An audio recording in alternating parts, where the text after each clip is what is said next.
We live. Ugh. Oh, let me make sure everything's right. Let me make sure everything sounds right. What's up, Cooler? What's up, MG Verde? Verde?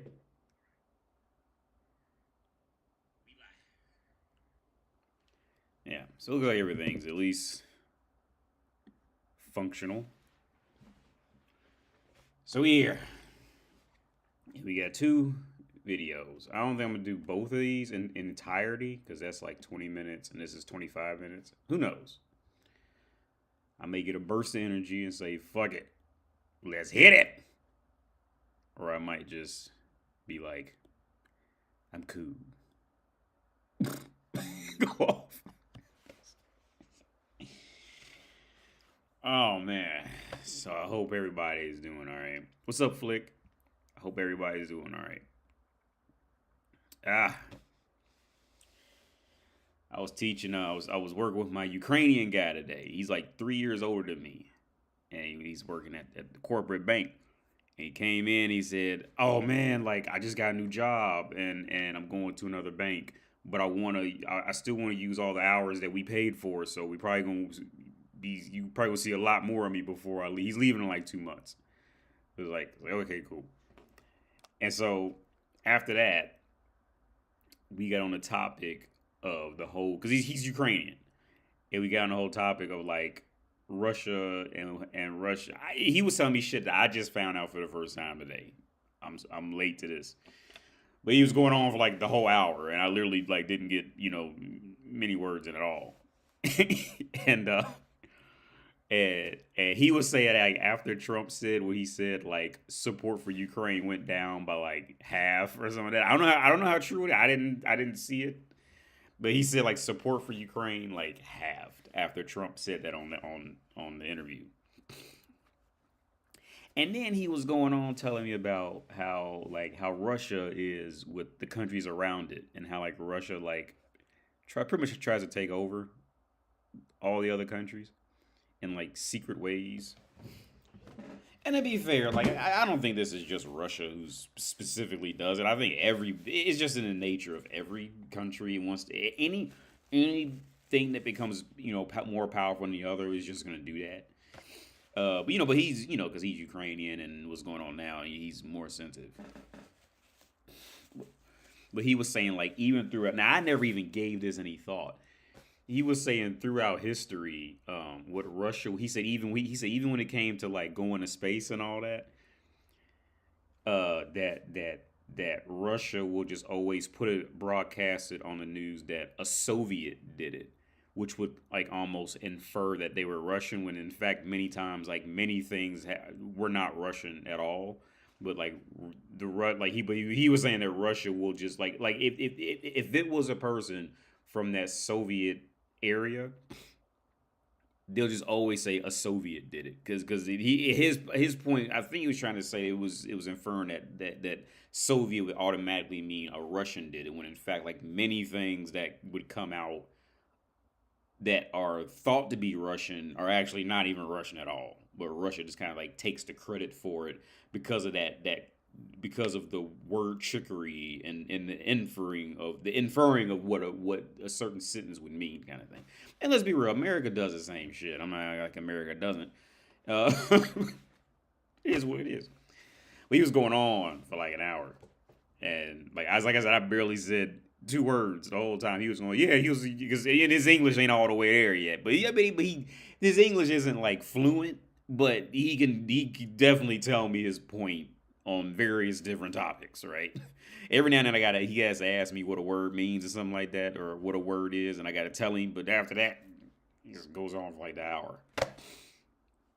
He needs to make his own YouTube channel in English. But he's a cool dude.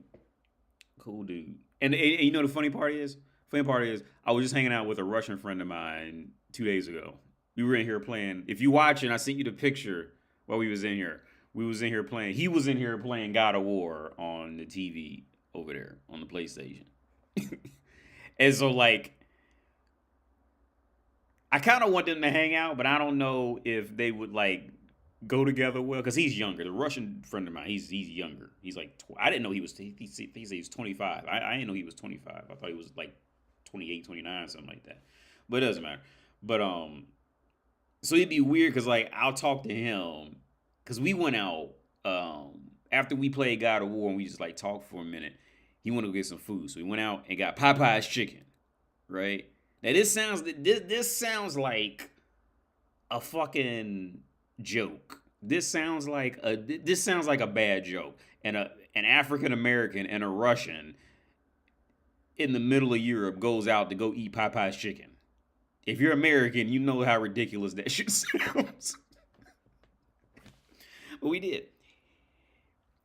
We went to go get some Popeye's chicken.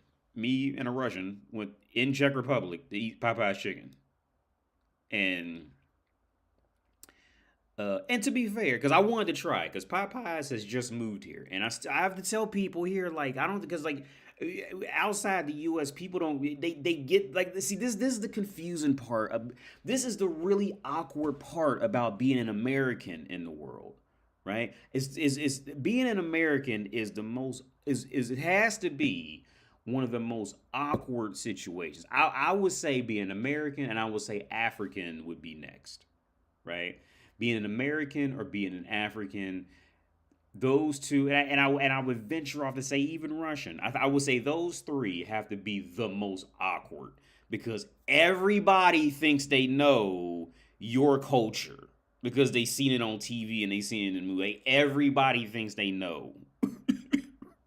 Everybody thinks they know all of Africa is dirt poor and struggling and stupid, and they still walk around or all that shit like that. Everybody thinks all of Russia is, I don't know, like gun selling thugs, right? And everybody thinks they just know America because cheeseburgers, barbecue, and Donald Trump, right? And how they have football, like it's super awkward. It's always awkward.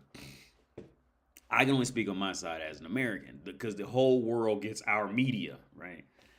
So it's always awkward when I always have to like when these topics come up about fast food chains or food chains that come from America, right? And I tell them like the Negroes eat pop. I mean okay back when I was in the U.S. and I was younger.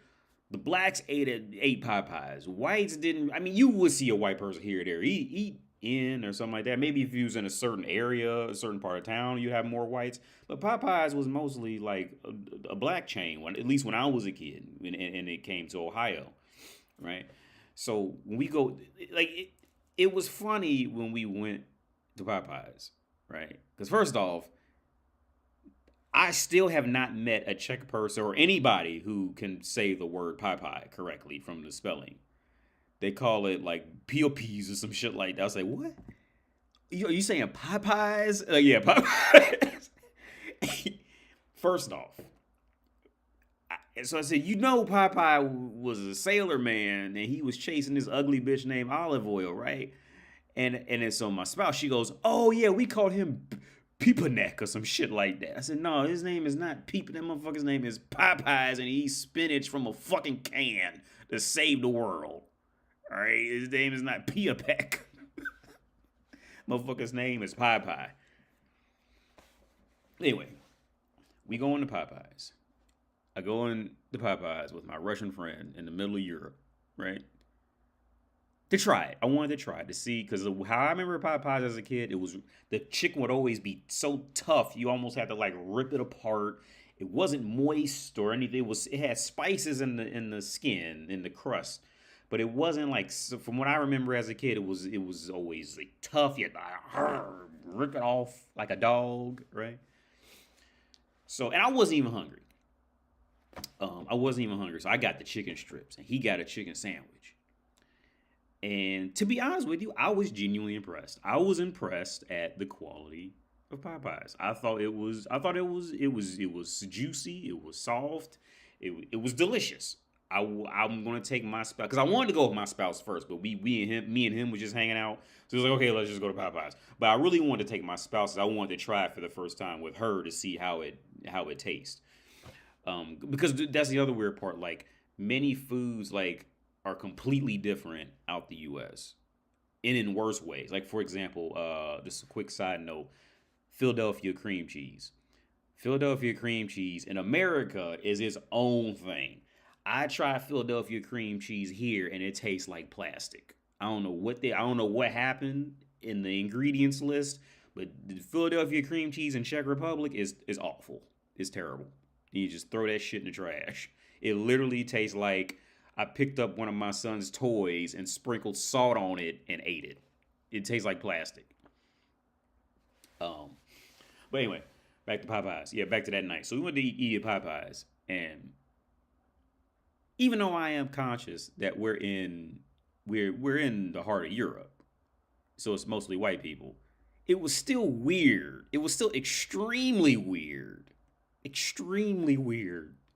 to walk into Popeyes and see it filled with all white people, right?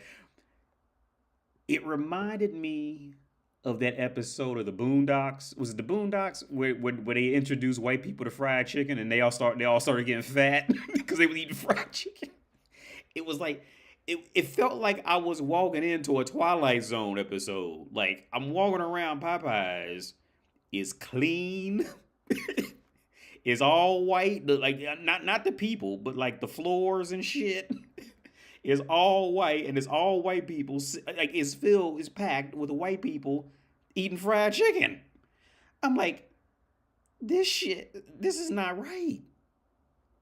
And I told, I don't know if I should say his name. I'm not gonna say his name because I turned to him. I said, I wonder what these people would think if they knew that this is where the Negroes eat, the lower class. You mean the Negroes in America eat? This is not where the white people eat. You know what I'm saying?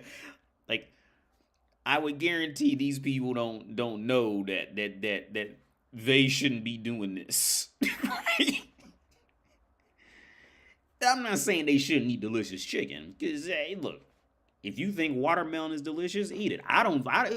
Contrary to popular belief based off my skin tone, I don't care for watermelon. My spouse loves watermelon, and she's white. She's a pale white Czech woman, and she loves watermelon. She buys it. I never buy watermelon because I don't like. It's not that I don't like it. I just don't care for it. But if you find it delicious, eat it. But it was extremely weird to walk into a Popeyes chicken and see just all white. Not one black person out there eating. Now they had some browns back there cooking it. They weren't black. I think they was gypsy because they damn sure weren't black people. They were brown and they were probably gypsies. They was back there cooking it, but everybody's out there eating it were white. Right, not even an ounce. There wasn't a 1/10 of brown anywhere in that shit. All right, that was if it put like this. If this was the 1800s in North America, everybody in there except me could vote. Let's put it like that. It wasn't nobody in there had 1/10 of brown in them. All right, they were all 100% human based off the 1800s requirements in North America at the time. All right, they was white, but.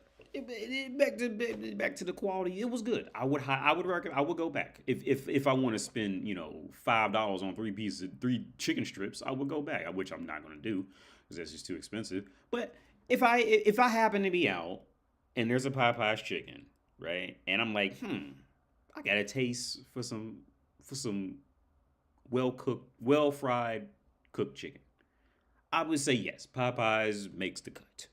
Popeyes makes the cut. I would do it. I would do it in full faith that I would get something good out of it. And KFC's not bad here too. KFC's actually better. And I was telling him, because actually, while we were in the corridor, we were leaving, and I was telling him, he was asking me like, what's the difference between like America and the food here for the American chain, and I said, well, KFC is better and worse in different ways here. It's worse here because there's a whole original recipe that I think they just got it, but they didn't have the original recipe here at all. All they had was like their own version of the spicy crispy shit. But I think they did finally get the original recipe not too long ago here. But I haven't tried it because I don't eat at these places, unless it's something's going on. I'd rather just cook my own food, to be honest with you, because they charge too much for it. Um, but the reason why KFC's I would prefer KFC over here mostly because there has not been one time. No, Matt, let me take that back. I think there was one time I went to KFC. This was years ago when I would go out to eat a bit more. Years ago. This is probably 6 years ago. This is when I was living in Česká Lípa. I was living in Prague, and I would eat out a bit more back then. And I think that there was only one time I had ever gone to the Kentucky Fried Chicken, and the chicken was not like hot. I mean, like so hot you got to let it sit for a minute because it's gonna burn you hot, right? And I explained to him why that is, like in North America, like why we don't really do it like that much more. Is because people started suing restaurants for burning themselves on the coffee or whatever the fuck, right? Because it was too hot. So that's where Czech Republic's KFC completely, or just restaurants in general, will kill most things in North America, because you just won't get. There's situations where you can get hot, but especially if you're talking fast food. Well, it depends on the neighborhood. Because once I moved to that white neighborhood, they would make everything fresh and hot. But when I was living in a black neighborhood, McDonald's was like everything was lukewarm. You'd never get something hot out of McDonald's in the black neighborhoods in America, in Ohio. Church's Chicken is worse. Word up. I haven't had Church's Chicken. It's so crazy you bring that up, MG Verdi, because I didn't know many people knew about Church's Chicken. That is absolutely crazy that you bring that up, because if I'm not mistaken, let me see. I thought Church's Chicken was just like was a Dayton, Ohio thing. I didn't know. Is it? What are they talking about? Texas. See, no, this is not Church's. This is some Texas shit. I don't know what this is. Let me look at it. Yeah, this is not Church's Chicken. That I think that you're talking about. This is some other chicken that's calling it Church's Chicken. This is not. This is Church's Texas Chicken. That's not Church's Chicken. Okay, I'm gonna show you what. It was this green. Or no, it used to be green. Yeah, this is Church's Chicken. Wait, no, that's not Church's Chicken. This one is Church's Chicken. That's Church's Chicken. Actually, I remember this I know where this is exactly. There's a highway right up the street from this. I know where this Church's Chicken is. I can tell by the parking lot. I know exactly where it is. There's a highway up the street. Like, if you were to come out and make a right, it's up the street. I know exactly where that church is. That's Church's Chicken. They're showing, this is in Ohio. Wait, this picture is in Ohio, because I know exactly where that is. I know that parking lot. That is not, yeah, this is Church's Chicken. Because that sign,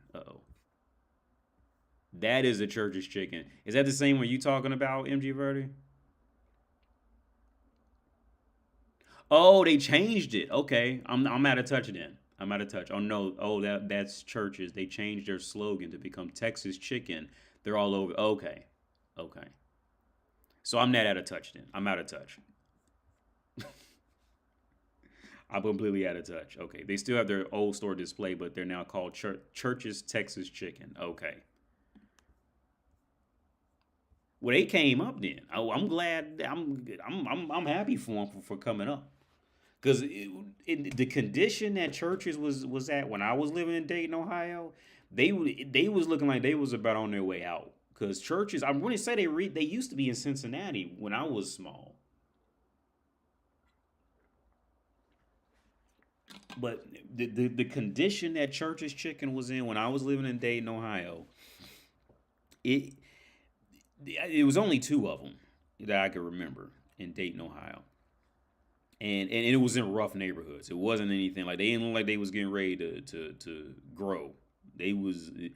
Anybody, it was the crowd they was hiring, the people that was walking in there, like they was on their way out.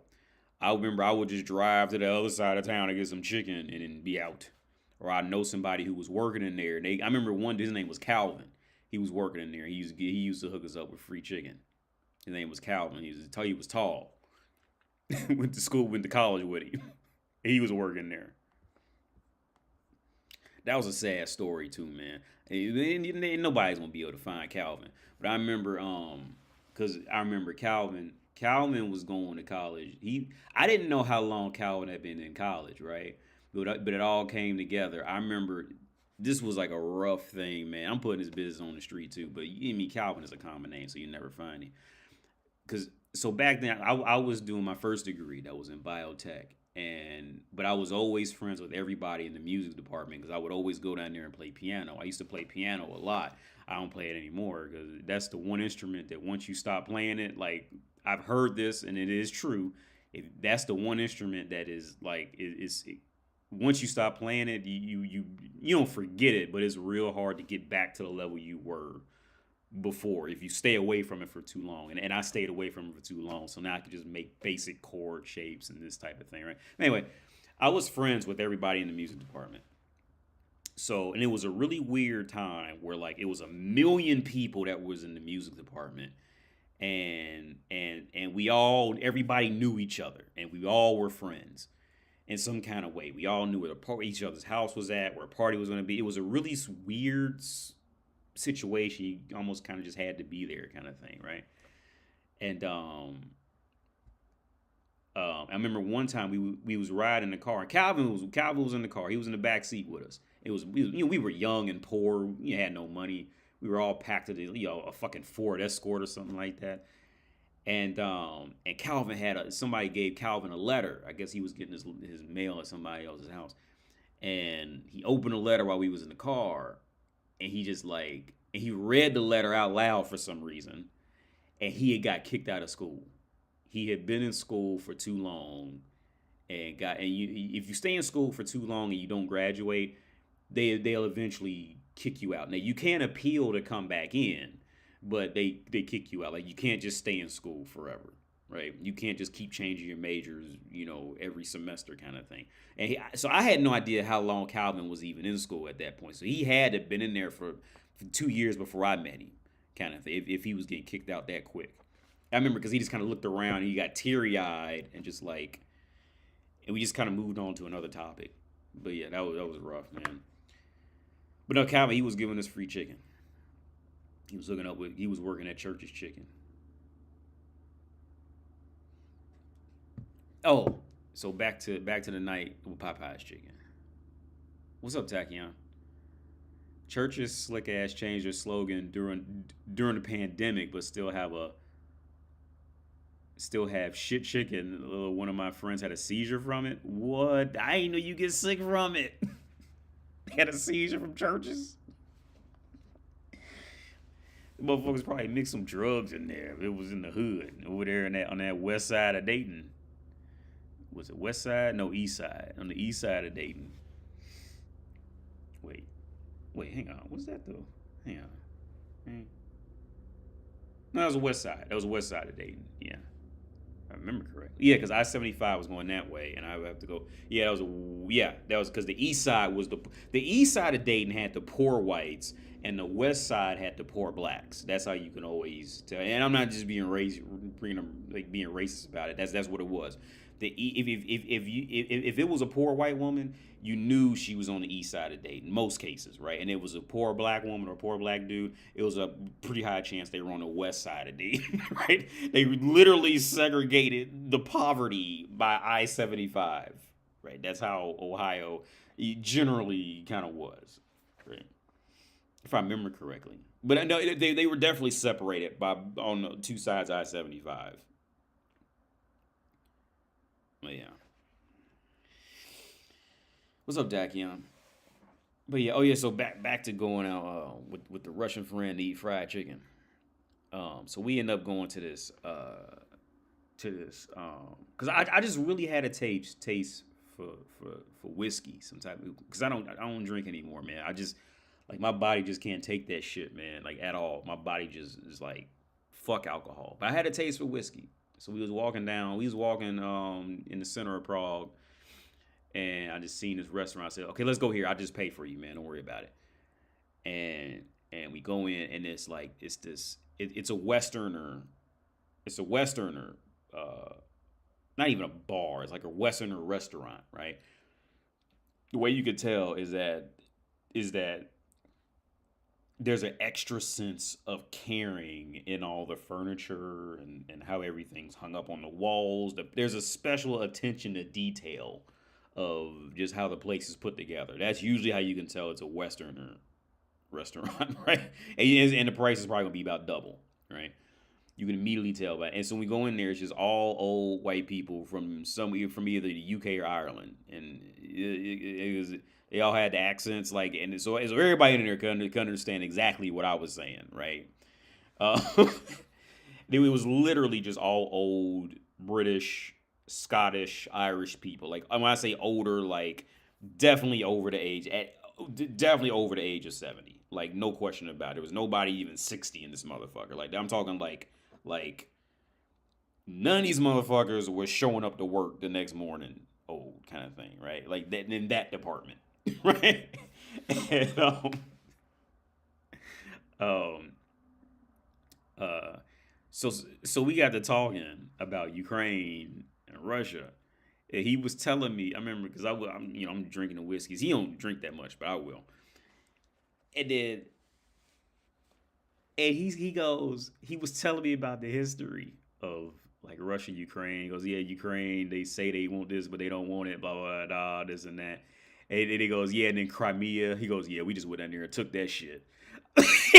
And I was because the reason why I loved how he said it, even though people, I'm sure it wasn't funny when it happened to people in down there, but and I told him exactly this. I missed that sense of calmness, about confidence with intelligence mixed with a little bit of arrogance and carefree. It was just, it was beautiful. I loved it because he just had like that Russian came out of him, right? The Russian that I see in movies came out. It was like, yeah, we went down there and took that shit. And anyway, blah blah blah blah. I was like, damn. Americans don't even do that shit. That's why I have a lot of respect for Russians. The women can definitely be shit, and we talk about that too. Russian women are pretty much they're American women, but worse in many ways because they actually do look good, and so they can get away with it. Um, but yeah, it was just that mixture of just confidence that the Russian you see in movies came out while I was sitting there drinking whiskey with him. Just bold, just like casually, calm, stoically, pretty much like that. Okay, here's the thing: American media has pretty much just ruined anything that comes out of Russia now. So everybody just sees Russia in a certain light. But the reality of that, what I get out of Russia is essentially okay. Russians move. Okay, everything that them 300 movies and all them Greek, all them, how the white populations glorify the ancient Greeks and all that shit. That's Russians. That's Russian shit. That in the movies at least okay, everything about the movie 300 and how the Spartans was acting in the movie 300, which was complete bullshit by the way. But everything that they try to portray them ancient the ancient Spartans to be, that's Russian. That's Russian shit. That yeah, I ain't your motherfucking slave, bitch. I'm gonna take you over. If you push me to it, I'm gonna take you over before you take me over. And that's just the ball game. That casual shit, or maybe a little anger here or there. That's Russian shit. That's exactly that's it. Right. No, no, no. I'm still in Prague. Well, shit. If I unplug it, the light's gonna go out. But I just moved it because I just removed furniture. So I was live streaming over there under the TV. I used to have like triple monitor set up under there, and then his laptop underneath that TV. And that's where I was live streaming for the longest time now. But then I just moved the furniture around again, so now I'm off in this corner back here. But I'm still in the same flat, man. Same flat. I'm overlooking Prague. I would show you, but if I unplug this, the light's gonna turn out. But I mean, here I'll show you anyway. The light's gonna turn out, but the other light's on the back. I'm still in the same because I'll show you downtown Prague, but you won't see anything because it's dark outside and the light. All you'll see is lights. But hang on, let me make this bigger. Oop. Okay.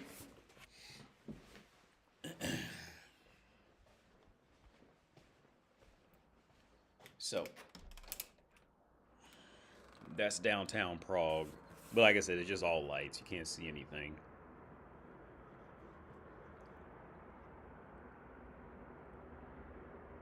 It's just so hopefully in about another month or two, the light it'll stay lighter longer. So so when I do show you, it'll be light and you can actually see down there. But it's dark.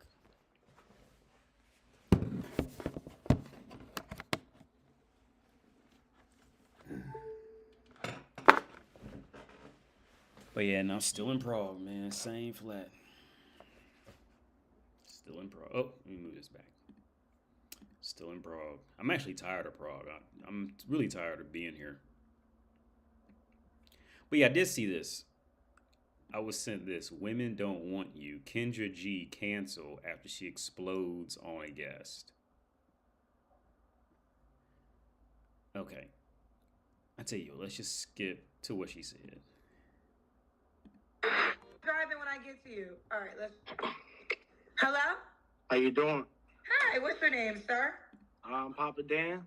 Papa Dan. Yeah, I'm Papa Dan. Papa Dan? Yeah.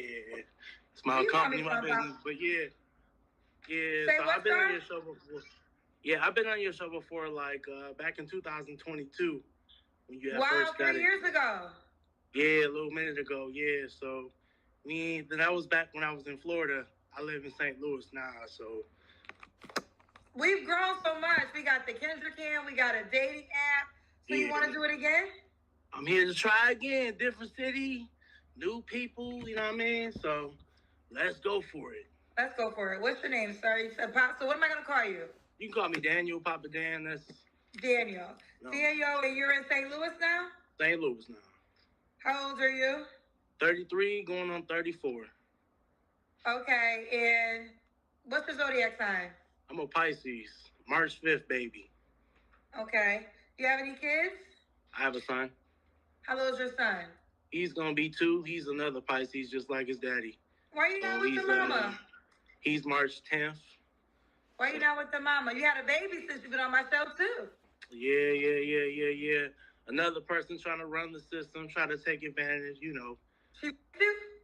Yeah, you can say that. We as a man, I can't really run with that narrative because nobody will really believe it. But yeah, I put it on the Bible that's what happened. Hey, yo, brother, I'm gonna let you know right now, I know you can. Especially what they consider it now, I definitely understand. All right, these tramp buckets out here, they're doing some real high-tech thing. Yo, you seen what happened to Drake that long time ago, you know, before Kendrick Lamar did what he did to him. You remember, she went and grabbed the stuff and tried to put it in her, and he put hot sauce in it or whatever, changed her life. They're willing to do a lot of things, and I consider all that great. I consider all of it that. So, brother, I'm on your side. You know, at the end of the day, I'm still an accountable adult. Still gotta do what I have to do in this world, you know, because that is my prodigy. So, nevertheless, how he got here, that's what we doing. I need the details of how you got by the girl. She is not a citizen of America. So, naturally, if you've been in America illegally, you know, you're going to try to do your best to try to stay. And in your mind and way of thinking, not even if you ask any of your homegirls that's international too, they'll tell you, ain't a good idea to just, go up sleep with an American dude and just try to have a baby so you can try to stay in America, hoping he will marry you.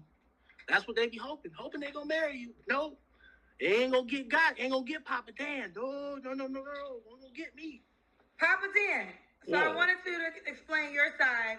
What's up? With all that being said, you still have to willingly have. This is why I said, because that's the only way a woman could trap you. Right. But if you willingly have sex with her, Right. then you participated. So did you willingly have sex with her?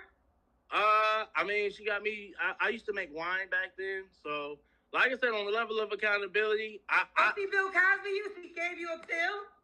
For me, I can say on the level of accountability, you know, when a woman wraps their legs around you in the process of you being on top and you trying to relinquish yourself from the situation, and she's saying, "No, dude, you ain't going nowhere. You gonna have my baby." And in that moment, as a dude, you're like, "All right, well, shit, we gonna do Plan B like we normally do."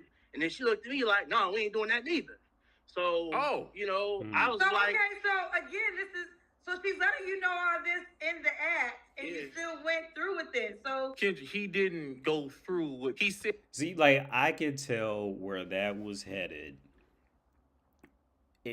I could tell exactly where this was headed.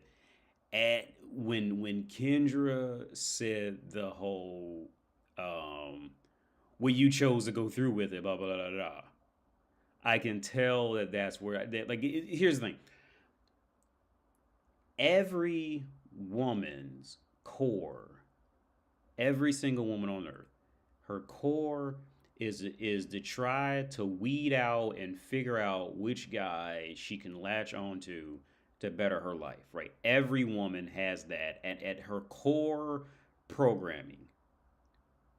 The only difference is some women can think a little bit outside the box, and they know that some guys don't like to hear that, so they'll try to rephrase it in different ways. Hope you don't pay attention to it. Hope you forgot about it. Oh, he just forgot, blah, blah, blah. You know. But that's at the core of the whole reason why. Okay, I would say it's a strong 50-50, but both of them come back to the same thing. The only reason why women pick a better pair of shoes, a better pair of pants that she likes, the better eyelashes, better hair, whatever, is because she's doing her best to filter out the lower quality men to get the better quality man compared to her life. Every woman. So here's the thing. With that being said, as soon as Kendra heard you can't even really fault Kendra because this is just woman programming. You can't really fault her for this because this is just this deep in their programming, right? When she heard that the woman's not in America and wants to get in America and wants to have sex, Kendra immediately reflected on her personal background's experiences trying to trap the better man and employing any mental gymnastics that she has to employ to make any pathetic thing that she did to try to trap him correct. That's exactly where her brain immediately ran back to that, and she only seen herself, that man who was better than her, that she wanted to trap, and the pathetic things that she did to try to trap him, right? And that guy probably got away. So she took offense to it. So it's automatically his fault. It's automatically that next dude's fault now. Right? See, it doesn't matter if that woman legit drugged him. It doesn't matter if she went out there, beat him, raped him, had her ex-husband come out there and rape him and take his sperm or some shit, like some crazy shit. It doesn't matter. Kendra, you can't even get mad at, because this is woman programming. She immediately reverted back to when she tried to capture that man who was better than her and failed. And she got mad about it. I can tell from the immediate part was, oh, well, you chose to do it, blah, blah, blah, blah, blah. Well, she could have chose to go get Plan B. She could have chose to do anything, right? But that girl didn't, because she was trying to stay in America, whatever. Okay, she was trying to stay with him because that girl, that woman, just like all women, she seen him as a tool, as a paycheck. In one form. That's the only reason why most women will ever touch any man, is because she sees him as a tool or a paycheck. Tool can mean protector. Tool could be Mr. Fix-It around the house. Tool can be gardener. Tool, anything that will pick up the slack of where she's lacking in life. all women see you like that. You have to accept, these are brutal realities you have to accept. All right. And whenever a woman tries to, if a woman ever tries to sit up and tries to give you the whole fake, oh no, I'm not like, she will say anything that she has to do to try to convince you otherwise because she thinks it'll raise her chances. As soon as Kendra had that, let's go back to that reaction. I knew exactly where it was going at that one reaction where she said, well, you chose to do it. Willingly have, this is why, so Papa's in. So I wanted to explain your side. What's up? With all that being said, you still have to willingly have, this is why, so, because that's the only way a woman could trap you. Right. But if you willingly had sex with her, then you participated. So see, he willingly had sex. That is the important divide. See, this is exactly why you can't get mad at Kendra about this. This is her self-protection. This is her what's the word I'm looking for? Her protection, the protection mechanism in it. Because she remembers when she did something like that. And the mental gymnastics she had to pull to validate herself in doing it. See, he participated in having sex. He did not walk into sex trying to have a baby. That's a completely different thing. Now, even with that being said, right? Okay, he participated in having sex. That from the man's understanding, that was his whole reason for talking to her, showing up. He showed up to have sex. Sex does not automatically mean I get pregnant, I keep this baby, and I get you on child support, blah, blah, blah, blah, blah, blah, blah, blah. Doesn't mean that. Because if it did, every prostitute would have 1 million babies. Sex is sex. Trying to get pregnant and keeping a baby and not taking help to get an abortion, that's a whole different topic. It's a whole different area.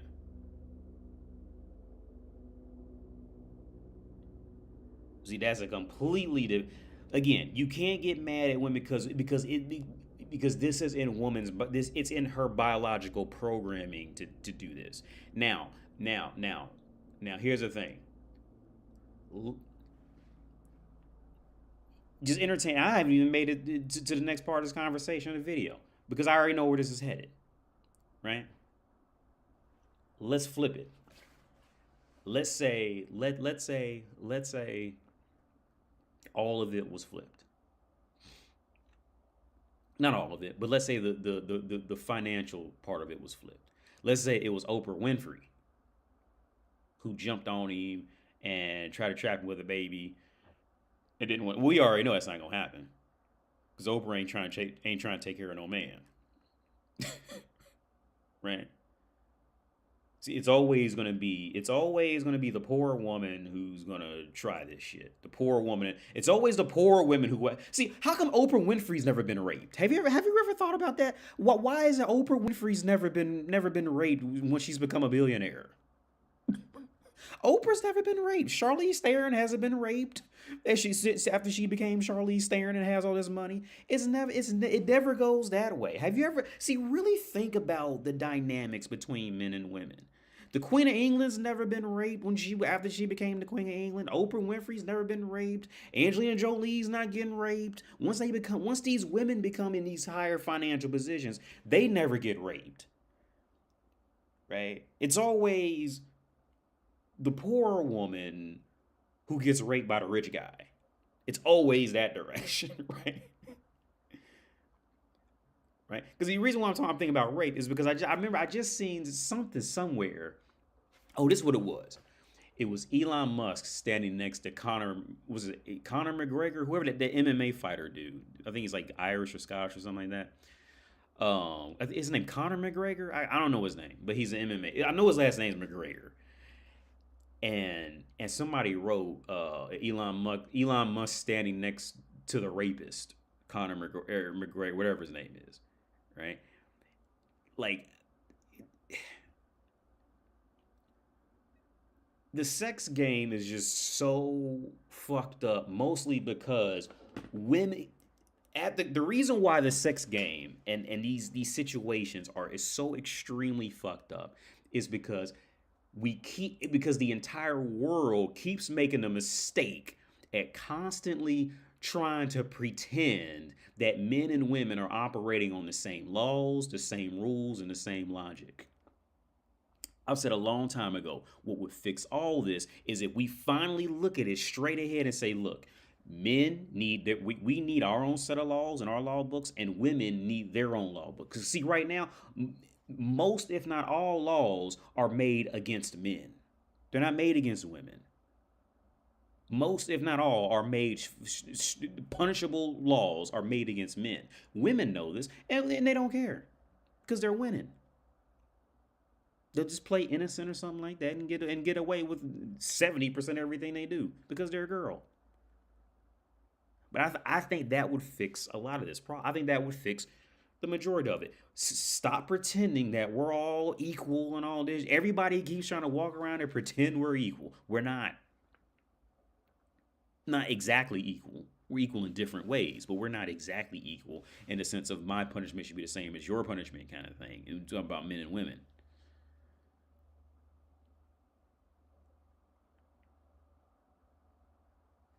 Oh yeah, I'm talking too much. I gotta let it play. MG Verdi. Kendra, she does that because I believe some of her subscribers have done it, or she has thought about doing it herself. Yeah, yeah, yeah. That man signed up for sex. He didn't sign up for a baby. I'm sure if he would have done the plan, well, he said he would have done the plan B. He didn't sign. He didn't come in there and sign up for no baby. But that the woman's gonna do what woman does. Her easiest way out is to start sucking dick. When a woman is in trouble, look, from the beginning of time, in any Viking era, in any time of great wars or anything, look, the men better go out there, either get killed or pick up something heavy, and the women start fucking or die. And what are women gonna pick? Most, you have some that have picked to die, but most are gonna start opening some holes real fast. And next thing you know, you got half this population bilingual because they done fucked a new invader and all that shit. Is the easy way out? Is the easy escape plan ever known to man? If you're just be a woman, just be a woman and be agreeable. That's your easiest way out of any problem in life as a woman. Just oh yeah. Somebody's gonna give you something for free. We oppressed. Fuck out of here. Did you willingly have sex with her? I mean, she got me. I used to make wine back then, so like I said, on the level of accountability, See Bill Cosby, he gave you a pill. For me, I can say on the level of accountability, you know, when a woman wraps their legs around you in the process of you being on top and you trying to relinquish yourself from the situation, and she's saying, "No, dude, you ain't going nowhere. You gonna have my baby." And in that moment, as a dude, you're like, "All right, well, shit, we gonna do Plan B like we normally do." And then she looked at me like, "No, we ain't doing that neither." Yeah. So, you know, I was like, yeah. Because here's the thing, yeah, like the wrapping the legs and all that, I mean, that's fucked up, but that's all right. But the fact that she went off and then said, yeah, we ain't doing Plan B, yeah, now, yeah. See, that is lines. See, at that point, there's some dudes who have punched her dead in her fucking mouth and said, bitch, get the fuck out of my face and don't ever come back. There's some dudes, some real hood dudes, if she'd have had came back and said and done something that smart and slick like that, she'd have been picking her teeth up off the floor. Because she knows she's wrong. And Kendra knows she's wrong. For real. But like I said, you can't get mad at women because women, their emotions lead them too much. So women are not in control of themselves. Most of it's an act for them. You can't get mad at them because they're just dumb. Their emotions make them dumb. So again, so she's letting you know all this in the act, and you still went through with it. So Kendra, he didn't go through with. He said he tried to get off of her, and she wrapped her legs around him. That's not someone going through with it. That's like saying that if me and a lady are having nice time, that's like saying if a lady is giving me fellatio and I grab the back of her head and I do unholy things, that's like saying she went through with it. That was your logic. There was no going through with it. That was called we had a plan and you switched the plan without my consent. That was wild, Kendra. That was actually wild what you just said. great. You know? Yeah, but like I said, because Kendra remembers when she would have tried. Kendra remembers a time where she seriously, at minimum, she seriously considered doing that to something like that with a richer man. The reason why Kendra's even being this ridiculous about it in reality is because she clearly remembers it. At minimum, she remembers a time where she seriously considered doing it, if she got the chance. Oh, what women's rights, her body, her choice. Exactly. So here's the deal: her body, her choice. But you can decide not to put your body inside her body. That was very your well choice. so. And that's the level of accountability that I have in the situation. Yeah, he's I used to be taking a accountability. winemaker. She got me drunk off my own supply. I don't never drink my own supply. 13% alcohol content. She said, "Ooh, Daniel, come and drink this wine with me in the room. I'm gonna bring a glass." Well, I ain't trying to, but my dumb self did what it did, and that's just the level of accountability I have for it. So here we are today, trying to hope and pray we can find a wholesome woman that could treat your boy right. Somebody with some knowledge on her side that has been through the trenches and know how tough it is in this dating pool that got all the piss in it, We're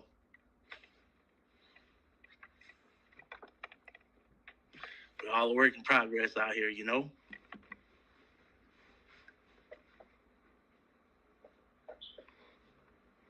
That's the story you really want to tell? So that's the woman's story you really nature. going with? Kendra, what are you doing? So since Corey Holcomb did what he did, you crashing out on people? This man is literally telling this story and he is smiling through it. You don't know what you're doing. That cowboy hat and that makeup is destroying you. That is wild. Kendra doesn't even know that we live in cancel culture. You don't think you can get it, do you? Kendra, back out now. Back out now. You go ahead and ask him his height and how much money the lady needs to make. Based off of your logic, Kendra, based off of the logic, if a guy is with a lady and then the lady and him are doing the do and then he takes the condom off without her knowing, Kendra, do you believe that something just happened? Do you believe that the word that you're saying, the SA word and all that stuff, do you believe that just happened if he does that without her consent to it? She doesn't know what she's saying and she don't know what she's doing. Corey Holcomb has literally destroyed this lady's mentality. I'll say you put the words in my mouth when you initially said. No, you were supposed to. Hold on. I was being. What's that? I said that. No, hold on, real quick. I said that because you said a woman trapped you. So sarcastically, I said, "Oh, she raped you," right? And then you said yes. You know what? A man can never be a damsel in distress because at the end of the day, we're supposed to be masculine. We're not supposed to have feelings. But in the whole light of the situation, when we had the pre-conversation about kids, I didn't want to have kids at that time. So here's the deal. Okay, if you don't want to have kids at times, then your responsibility is A, you don't have sex with her because you don't want to have kids. B, you wear a condom to protect yourself from having kids. Yeah. And then we can have the grown folks. There's a grown folks pull-out game. So my thing is, regardless of what she said, you are still a man that has to take accountability for participating in the activity. Heifer, he did already. Yeah, he said he took accountability. What are you doing? She's not thinking. Her woman side took over. And now it's time. Well, what they used to do with women back when they used to call them going senile and shit back in the medieval times. She's hit it. She's gone. And the reason why she's hit that point and she's gone is because she, like I said, she may not want to admit it. The reason why she's completely far gone at this point. There is no talking to her. At this point, you just hang up the phone and just never ever talk to that woman again for the rest of your life. All right, if you were in that, all right, because the reason why I say that is because if she had the courage to talk to you like that, then that woman is lost to you forever. Because to make very clear, Kendra Personally, if you ever see this video, we both know what I'm getting ready to say is true. You know at least 3 men in your life you would never ever start talking to like that. If you knew they raped your own sister, you wouldn't raise a pinky finger at them because you know they leave you picking your teeth up off the floor. And you know I'm not lying. You know them dudes. If they came over and raped your own sister, you wouldn't do nothing to them. Because you know they have you picking your teeth up off the floor, waking up in the hospital somewhere.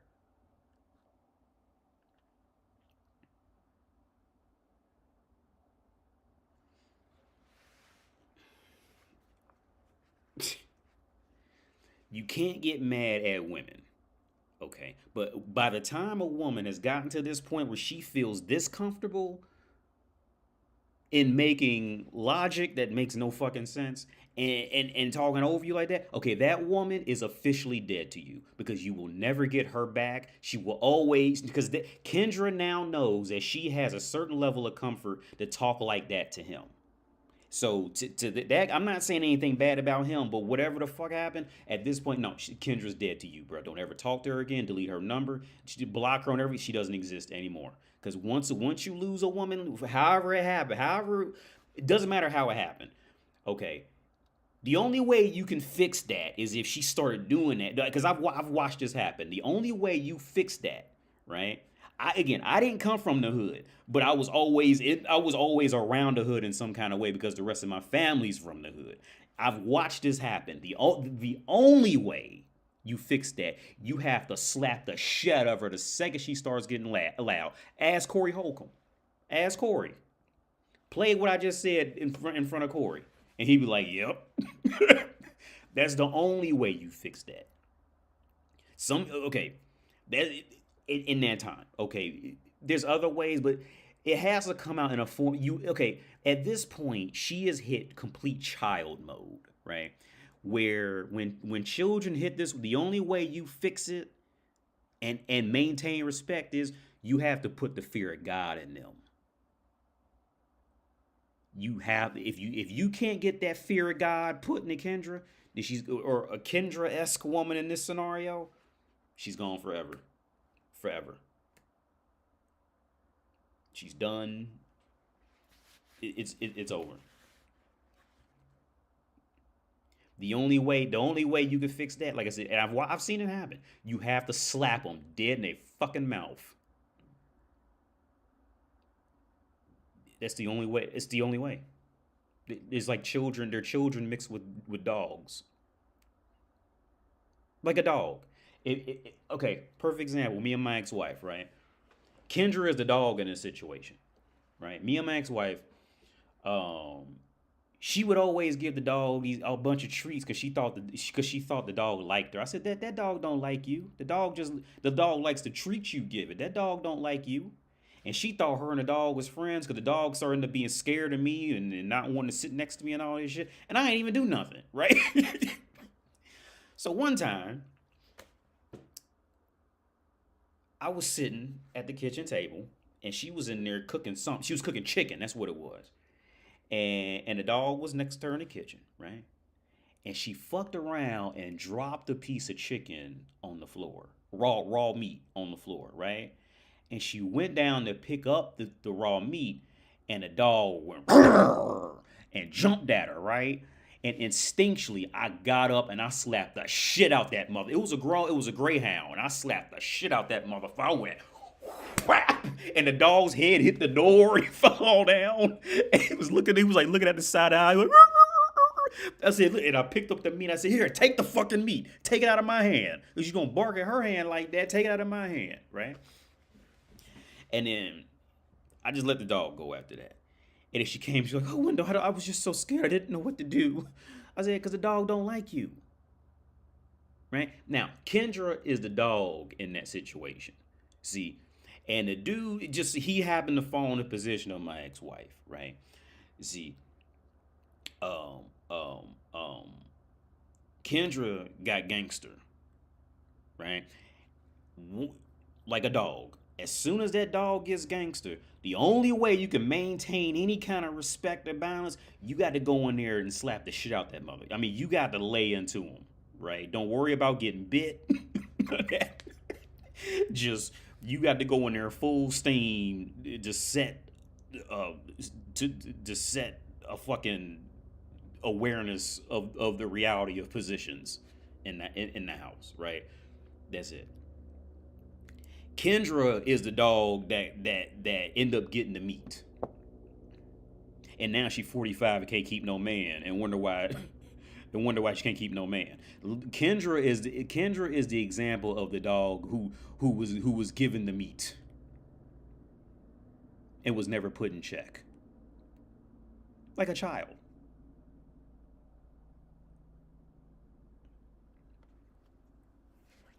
You remember that story, Nick? Yeah.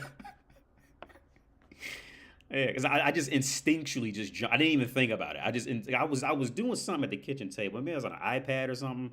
I remember I was sitting and I remember I just happened to look up and I seen it. She had dropped it and she went to pick it up and the dog like snapped at her and just instinctually just got up and slapped the shit out that motherfucker. Mm. But to be fair, I was a little more wild back then. I've calmed down a lot. Mostly because having a baby does that shit to you, man. Because you gotta calm. When you got a baby, like you gotta calm that shit down because you might fuck around and lose it on a baby, right? In an indirect way, of course, not like directly, but like so even because he's a fucking kid and all that stuff like that. I still be checking him though, but I don't be like I pop him a little bit, not anything like serious, but he'll fuck around like one thing my son does that I can't stand when I see kids do is he's 2. Even at 2, he'll get mad at his mom and then go hit his mom, and I just lose it. Like I don't lose it like full steam with a belt, but I just go over there and just pop him in the fucking mouth. Like yeah, don't hit your mother, and she don't like when I do it. She like, don't hit him because now he's gonna go hit other kids. Like well, we gonna have to deal with that later. Don't hit your. You gonna learn real fast. Don't ever hit your mom. All right. Period. I don't give a fuck.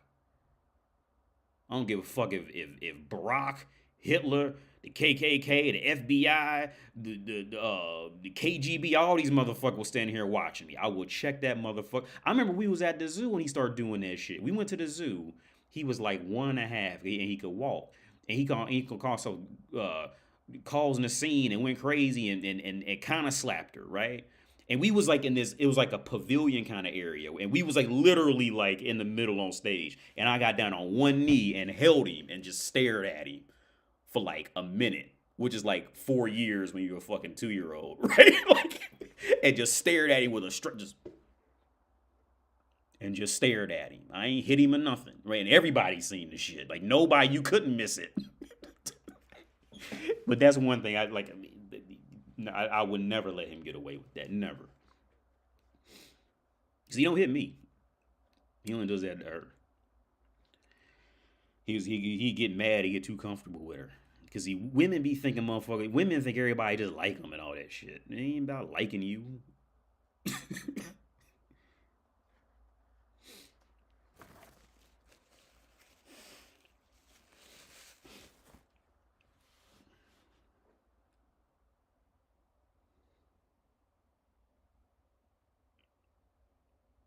Yeah. What did Corey Holcomb? I remember they were sitting at a table a long time ago, but I don't remember much of what was actually said. But okay, here's the thing. Okay, here perfect example. She would not have said that to Corey Holcomb on TV or off TV. She wouldn't have said any. If Corey Holcomb had came with that story, she would not have said. I will guarantee you, she would not have said that to somebody like Corey Holcomb. I would guarantee you. And she knows it. If Corey Holcomb had said that exact same story, you think she would have came and attacked him about, well, you consented to it and all this stuff like blah, blah, blah, blah, blah. Do you think she would have had the courage to say some shit like that to him? She probably would have tried one time and got checked hard and never said it again. Again, in this scenario, Kendra was the dog that was given the meat. That's rough. And it's sad. Here's the thing. It's really sad for not just Kendra. It's sad for women right? It like woman's existence is such a sad existence, especially the cuter they either are or they can look. It's a sad existence because no matter what Kendra would do, here's the thing: I was actually a fan of Kendra. I actually like Kendra, right? But here's the thing: no matter how bad she fucks up, there is always going to be a desperate dude somewhere to be like, "Oh yeah, it wasn't even that bad," blah blah blah, because he just wants some pussy out of her, right? So like, she'll never like, if a woman can look cute, there's a very low chance of her ever learning anything of any value. Because there's always going to be somebody there to soften the blow of the lesson that was going to be taught to them, and they'll just always get away with it. Now, this scenario was a bit different because it's on the internet, so I think it would even be hard to try to stand. It would be hard for her to really win this on a whole and escape it because it's on the internet. And she can't hide and lie and manipulate it to make it look like that's not what she said, because she clearly is saying these things, right?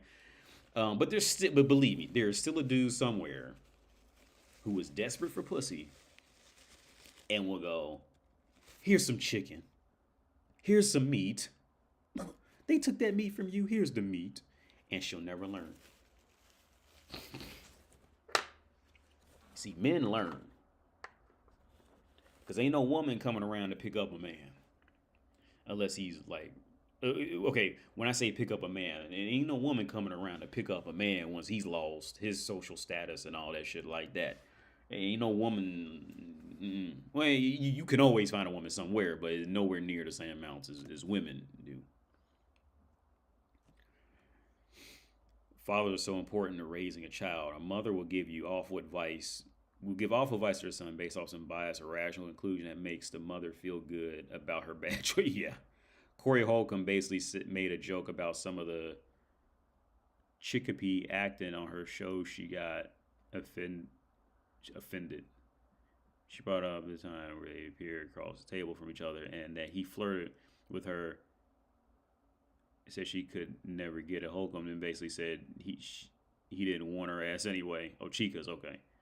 Yeah, exactly. Most men aren't telling women the truth because dudes are trying to sleep with them, but women think it's because they're actually right, or people like, yeah. Yeah.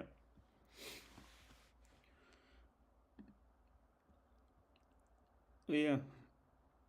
He's not listening either. Ooh, this is going left. We can rewind the video, love. I've already taken accountability for the whole issue of it. So I'm not three times. Let's go record deny that you were because you was not. Oh my God. In any, I'll just say in any woman's eyes, no. But if I was to talk to a group of men and tell them what happened, it happened to several dudes. We just don't talk about it. These are like stories we don't tell. Crip stories we just don't tell. But at the end of the day, my perception is my perception of what really happened. Only I and the person that had the child that up and decided to be a single mother, because a lot of times, you don't understand, if there are women striving out here to be single mothers, they do not want men in the picture. And that is the thing in the Black community. Hold on real quick. What's that? that? I'm not disagreeing with her intentions, right? Maybe her intentions were to get pregnant by you, to stay in America. There's no disagreement there. You better not say it again. You better not say you need to take accountability again. The intentions of what you're describing could very well be true. The disagreement is you claiming to have been like, that's the disagreement. Discrepancy wise, so we can move on. I got drunk off my own supply of wine that I made, that I squished with my hands. You serve me wine, you force it down my throat, I get drunk. Now, every woman's story is if they get drunk and they get instantly, the man is guilty, he goes to jail, lock away the key in the chamber of secrets. That's true. Like I said, that was in funny America, too. realistically, that will never be the man's narrative. And well, that's why True again. Hold on. Let me finish. That's why I'm not when you said that. I'm gonna let you finish, but I'm jumping in. Oh my God. You are telling the wrong story. When those women are using the example of they have passed out, right? So these are women that if they were drugged, they will say that they were not even coherent. Okay, real fast. This is why I say we need two separate law books. Because see, rape is a man crime.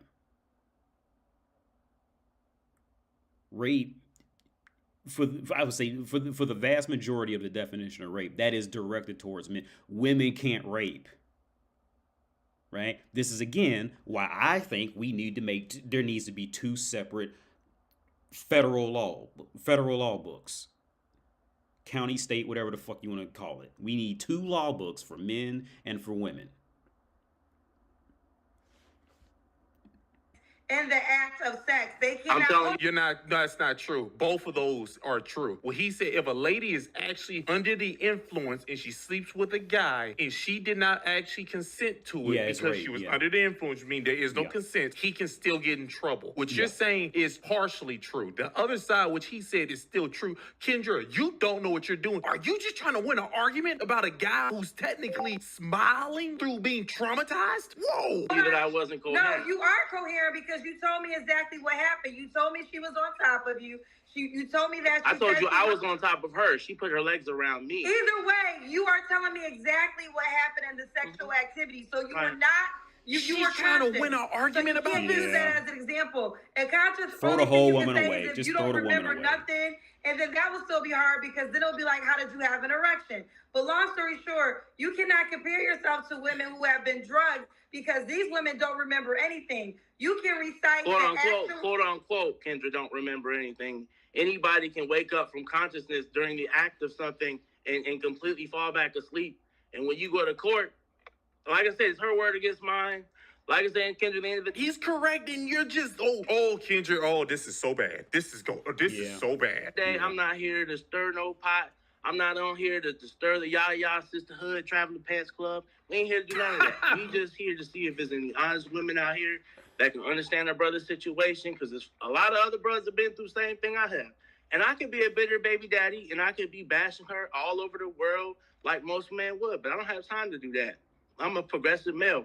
I done moved on with my life. She didn't got a whole nother man and is doing what she doing. So for me, all we can do is be adults about any situation and move past it. If we can't work what we got out, move past it. Babe, we're gonna move forward with the interview, but I'm gonna be honest with you. Only a goofy woman is gonna reach out to you. Oh my God. You don't even know what you're doing. That is crazy what she just did. She actually believes she's not going to be under fire for this. This man has literally said all this information. You dismissed it, and then you called any lady who talks to him goofy. You have the nerve to say he looked goofy. You wear a Frenchman hat, a cowboy hat, fake pearls. That's the craziest thing. Those Walmart blinds behind you. I'm so triggered right now. That was so crazy what I just seen. And it's not even like I'm on team men. I'm on team, what are you doing? Don't do what you're doing. That was a full crash out that Kendra got from Corey. Corey did this to you. I'm so sorry that Corey did it to you. He shouldn't have done this to you, but he did. This is why you do not beef with Corey Holcomb or other comedians. They'll make you do what Kendra just did, like live.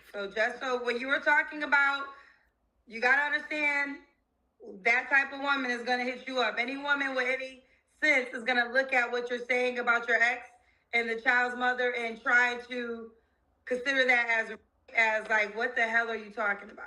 Right. And this is why certain words we just don't say. So jokingly, it was a joke to you. Wasn't a joke to me. I never laughed once about the issue. But nevertheless, you wanted to know more information about it. I have nothing to hide in this world. That's between me and God at the end of the day. Well, so I want to say this again. How I got there was because you said you were taken advantage of. Mm-hmm. So that's now you're not taking accountability. Now Kendra's not taking accountability. You asked him to elaborate on the story. He was correct by everything he said. Yeah. He was 100% correct. Yeah. You now finna try not to take accountability and pretend like you wasn't the one who asked for this information. Wow. That's why I said that, and then we went down this whole rabbit hole. I would have never said that if you didn't claim to have been taken advantage of. I honestly don't feel like it's neither near here nor relevant. You got to throw the woman away. My decision making, how I could. You got to do what every man before you has done when they came across Kendra and throw her away. That's all you can do at this point. She's done. Okay, and here's the thing, and I've said this a long time ago. Whenever women, if you ever meet a woman who talks about this stuff like her, see, here's a brutal reality on things like sexual abuse and these kind of things like that, right? Kendra's full of shit, right? And I mean this out of all respect. You got to remember, like, this is my profession was doing this. I'm switching over to IT now, to legitimate IT. I'm teaching English, but this was what my master's degree was in, right? One thing I learned even before the master's degree is when women get excited about sexual anything, harm, these are the populations of women who tend to use that as an argument winner, as getting attention, argument. Women who were genuinely beat up, raped, whatever, blah, blah, blah, usually never tell, or because they're very ashamed of it, these kind of things. The women who are running around getting excited about it and then want to talk about it and this and that, blah, blah, blah, blah, blah, blah, blah, blah, and not shutting the fuck up. See, these are women who live sexual abuse through movies. And they want to make it cinematic. I'm not saying maybe not every time, but you start to feel that. It's like selling drugs, right? Okay, it's like okay. Sexual abuse in this context is like selling drugs. The guys who don't make any money selling drugs, those are the ones who are talking all about it when they show their money all on the internet because they want people to think, because they're living a movie with selling drugs. They're not really out here selling drugs and making any good money off of it. I remember my sister-in-law, when my dad got remarried, he married this woman from North Carolina. And she had a daughter, and her daughter's boyfriend was like a real drug dealer. Like, this dude he was buying cars, had money, right? But if you had met him and wasn't like into with that family and shit, you would never know. You would never guess. You would never know this dude was a quiet dude. He wasn't loud. I mean, he probably wore little flashy stuff, but he wasn't flashy, none of that. I got one quick side story. I remember I beat him in Madden, and he was so salty. He was so mad he ran the room because it was some bullshit how I won. Real quick, I got a side note about it. I can't say his name because he has a very specific name. But I remember we were at my stepmother's mom's house, and we were in the room playing PlayStation, and we were playing Madden, and we were playing on all Madden and everything, and he got up. He had just kicked the field goal, and when he went up by like 5, right? Can't remember what the score was, but I remember he was up by, and he kicked the field goal, and I only had enough time for a kickoff return.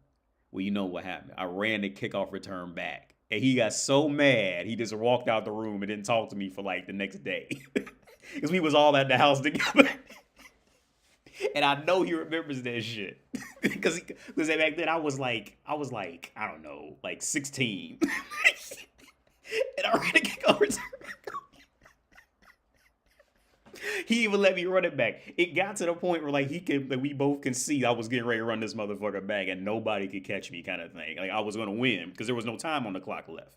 Right? He got so mad he just walked out the room. But back to him. See, but he was a real drug dealer. This dude would come, like any new video game, he had it. He was buying cars. Because my sister-in-law, she was one of them beautiful girls, right? She was one of them kind of girls. So she wouldn't even fuck with no dude who was selling dime bags. She was one of them types, right? So, but the point I'm trying to make is, see, like the dudes who selling drugs who ain't doing nothing, those are the ones who's gonna be super loud. Usually, those are gonna be the ones who's gonna be loud about it and dramatic about it. And it's the same thing with sexual abuse. When real sexual abuse happens, these people usually are not dramatic. It's not this dramatic. It's the ones who live sexual abuse in their head as a drama. Those are the ones that think it should be like this. Like, for example, for another example, the stolen valor situation, right? For those of you not in America, what stolen valor is, I don't know, it may be the same word in another language, I don't know. But stolen valor is these guys who like to dress up and pretend they were in the military until somebody calls them out on it, right? So when they call them out, they say, hey, well, yeah, so what did you do when you were in the military? And they'll say, oh, well, I served on a secret mission in Afghanistan. I jumped out of a helicopter over Taiwan, and then I did 3 special ops forces in Iraq, and then I did a special ops force on the sideline in Japan. It was so top secret, you can't find my history records, right? Because it's secret, and it's just top secret because I'm just that cool, right? See, people who were never in the military, they don't know anything about that world. So all they know is movies, Mission Impossible, James Bond, or some Save It Private Ryan, some shit like that, right? So they don't know the concept of hurry up and wait. Yeah, you're doing nothing the whole goddamn time. You're bored, all that shit like that. I don't know a lot about it because I wasn't in long at all. But I do get that I understand that life, and to a small extent. But people who have no understanding of it, they're going to over dramatize. I got to think of the right word, how to pronounce it right now. But they're going to overshoot the reality of it to the point where they just sound awkward to people who actually know, right? And it's the same thing with sexual abuse. It's the same thing. This over dramatization of it is usually a clear sign that, yeah, like they want to sound like they know about it, kind of thing. And that's where Kendra fell in. That's exactly the boat where Kendra fell into it. Like, she wants to seem like she knows about sexual assault. That's not sexual assault. This is sexual assault. And she's completely lost. She's a stolen valor. She's a stolen sexual assault valor at this point. It's stolen valor for sexual assault. Just walk up to a bitch with a microphone. Well, what did you do when you got sexual assaulted? Let me show you guys stolen valor real fast. They'll walk up and find these. I like to watch these videos. I've been watching them now. Because they go up to guys who are like dressed up in military outfits and they're just like completely full of shit. Let's do this. Hey, thanks for your service. Oh, yeah. Thank you. It's too bad about this weather. Oh, I know. Have you been to the USO here? I think they have some services for soldiers there. Yeah, I have. I'm trying to stay put. Yeah. I don't want to risk getting bumped. Yeah. These great videos on the internet called Stolen Valor videos. Have you seen those? You should Google them because they're these people and they have the most audacity you can imagine. They're wearing the uniform, pretending to be soldiers, looking people in the face, telling them they served. It's just unreal. It's unreal. Maybe you should look it up though. Yeah, that's crazy. Because real veterans can see when people are lying. Right. Yeah. Who's that combat patch from? That's not a combat patch, actually. That's a unit affiliation patch. Yeah. Okay. So your combat patch is going to be the one on your right shoulder. Right. Under the American flag. So I'm not going to tear you apart here in front of all these people. You should. Would you like to see my ID? Yeah. Right there. There you go, ladies and gentlemen. This is him. Hey, thanks for your service. So stolen valor is guys walk around dressed up like that. Kendra is stolen valor. All right. At this point, I'm okay. There's a good chance. I'll say that. I'm not gonna say she is. But I'm gonna say there's a good chance she's a stolen valor. But here's the thing: as a woman, and this is the bad part about the reality of where we are as a society.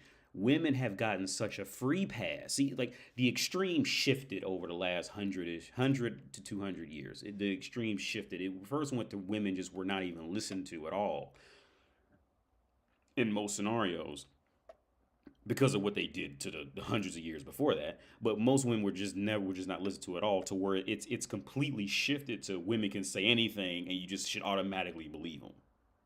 Right. And you have women like Kendra who will take advantage of that. Right. Because here's the thing. If you go out and you can get a woman who was genuinely sexually assaulted and all that shit like that, and you tell them that story, they would agree with him. I would guarantee. If you find a woman who was, go out and find them women who are like telling their story on fucking like about how they was sold into like a pedophilia sex ring or some shit like that, and you tell them women that story, they'll agree with her. They will agree with him. I guarantee it. I guarantee it.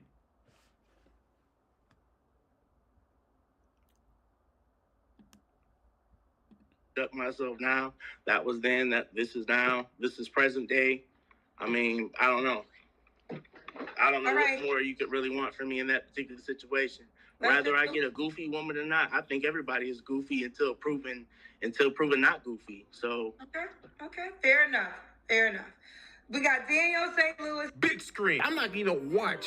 You took this happy-go-lucky man, this man who was smiling this whole time, and you took him through a whole argument about a situation that he's in. You thought that made sense, Kendra, didn't you? This is a dating show. A dating show. Remember what you said? You said to everybody, I am on a dating show. How is that dating with him? Well, I ain't gonna lie to you, Kendra. I know what's coming. It ain't what Kevin said. It ain't the winter coming. It's not that. You know what's coming? Purple hair. Angry people. Even normal people. Based on what I just seen, normal people is gonna be like, hey, yo, baby girl, what you think you are? That man, when he just said, all the stuff he said was like accurate. He even said that this happens to other men, which men do know this happened. And then you just try to downplay it. And then the crazy part is, which I was waiting for, which he did in the beginning. He took accountability. He said, hey, yo, I slept with her. Ain't that much I can do. That was crazy. And that's why Kendra's face don't match her neck or her body. Like I said it, you do know when you do makeup on, the makeup's supposed to match you, right? At least match your neck. If your neck is a different complexion than your face, might as well call you a pastry face. All I can do is say this. I hope they do not take action on you. I hope they don't. This is gonna sound mean. This is gonna sound real mean. But if they take action on you, I'm gonna start the next dating show. Well, yeah. And here's the thing, man. Like I said a long time ago, you gotta just throw the whole woman away. You got to. Now I hope I never ever meet this woman. Okay, I never want to speak. I never. If I hear that she's gonna be in a room, I don't want to go in the room. All right, and it's not because of social media and anything like that. It's because I know how women are. Okay. If she would just sit there and dive into a debate like that, right? Not even half of that, okay? There's no telling what she's going to come up with later. What she's going to say that you... Look, if Kendra had said that and had people agree with her, she could say anything and people would automatically believe her. Because she's a woman. That's too dangerous. At this point, I would recommend any and all men just you got to throw that whole woman in the trash can. Well, like all the men she's ever dated in her past. They threw her in the trash can. You got to throw the whole woman out. And I was a fan of Kendra G. But women, there's special points. There's certain points that when women hit them. See, a kid, you can, fix a kid. You can rearrange a kid. There's still hope for a kid when a kid does something silly or stupid, like something silly or dumb. But when a woman hits these points, especially nowadays with this whole sex situation, you got to just throw the entire woman in the trash. Just don't talk to her. She doesn't exist. Just no. No. And here's the thing. Any woman hanging out with her, you got to throw them in the trash too. Because now, here's the thing. For guys who know. For the men who knows, we know, okay? Anything that's going to be near Kendra is now susceptible to just dramatic, just overreaching issues now. Okay, that will fuck around and infect your life. Any and all men, I highly advise you to she's dead. You can't do anything with that. She's dead. Trust me, it would behoove you to keep her out of your life. And I seriously mean that to all men watching. Because trust me on this. Things don't get better after something like that. It's only going to get worse.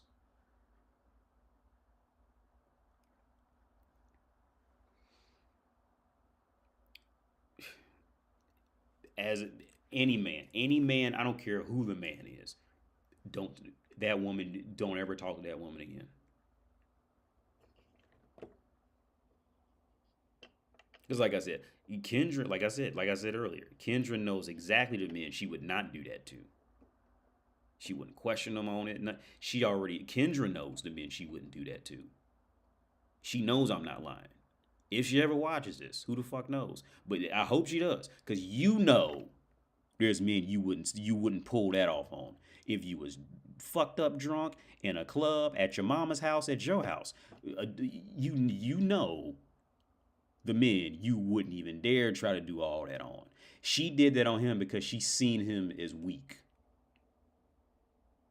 Mostly because he called into the show. And she knew she could do that. No, you gotta throw that woman away. Just throw the whole woman in a trash can. Forget she ever existed. And that's a shame because I liked her. That's a shame. It really is because I liked her. What the comments say?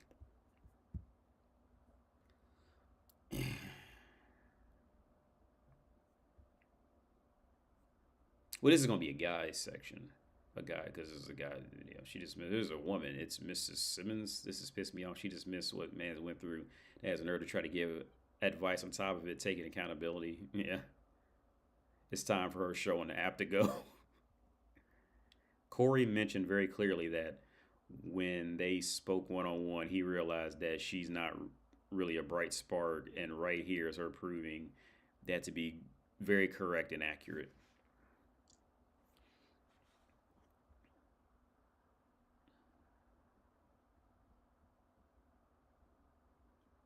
Oh, she deleted it. Somebody said she deleted it instead of apologizing.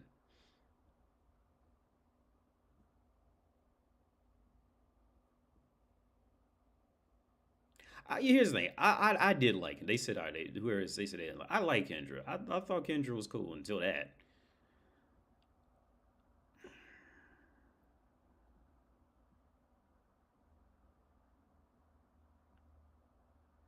Well, here's the thing. It's not even that Kendra isn't okay. Like I said, okay. I still recommend throw the woman away. She's done. As any man, any penis that thought it was getting ready to go rub on her holes in any kind of way, trust me, dude, you will be better off jacking off alone. All right, you be better off jacking off with sandpaper. All right, instead of when a woman opens up that door and you end up on a debate on something like that in today's climate, your life will be immensely better without her anywhere near your life. Trust me on this, dude. Trust me on this. Dude, just.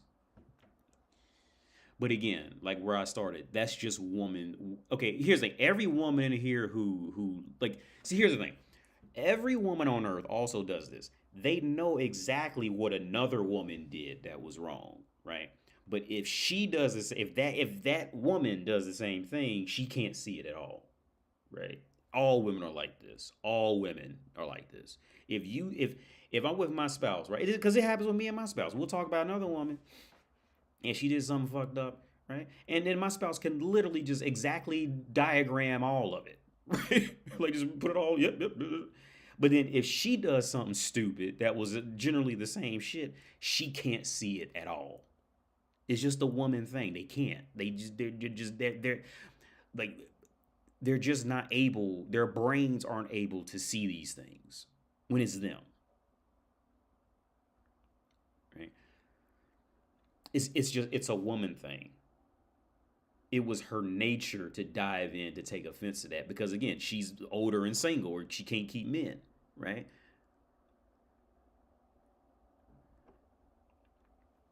So what does she do?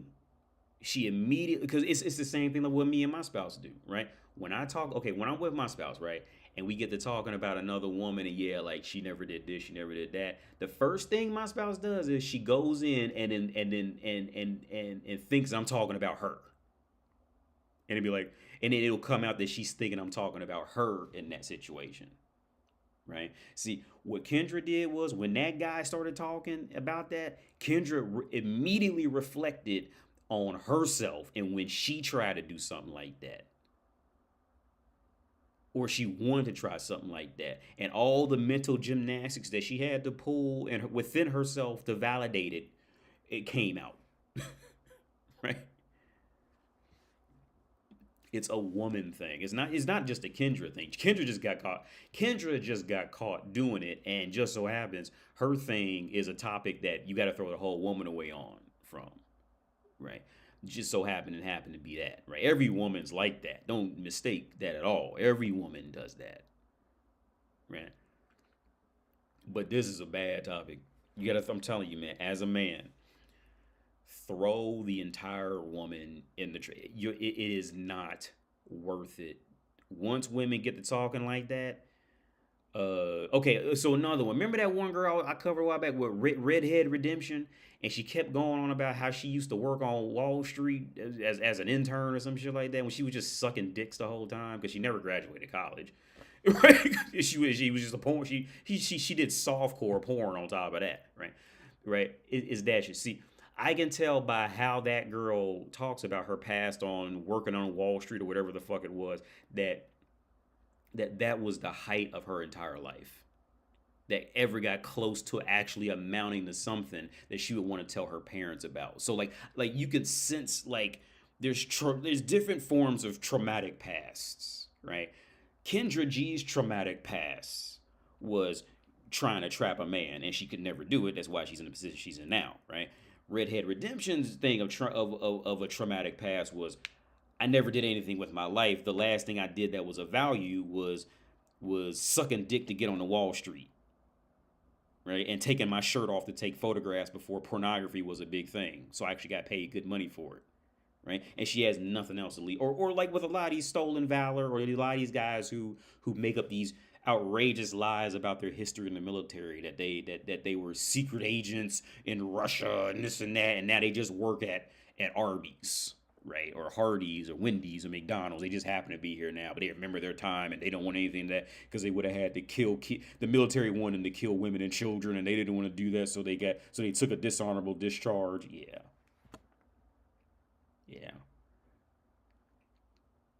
These ridiculous stories of the past that make absolutely no sense, right? Now, to be fair, there are people who do have crazy lives, or lives that are kind of unbelievable, that are kind of ridiculous, right? My life is kind of one of those, right? I'm live streaming from Prague with a baby. I'm going out to eat fried chicken with a Russian friend in Czech Republic. I mean, like, these are my, and I could go on more about but I just don't like to talk about all of my life on the internet. But I mean, that enough right there. How many people would you meet every day would have this kind of life that I live, right? So these people do exist on some level, and this guy is way better than me. I'm nothing special. There's a lot of guys out there who make me look like I never left my dad's house, right? There's guys out there who run circles around me.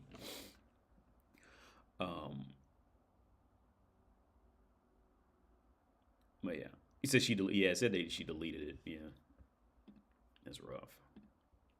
This is hoe math. This dude does really good shit.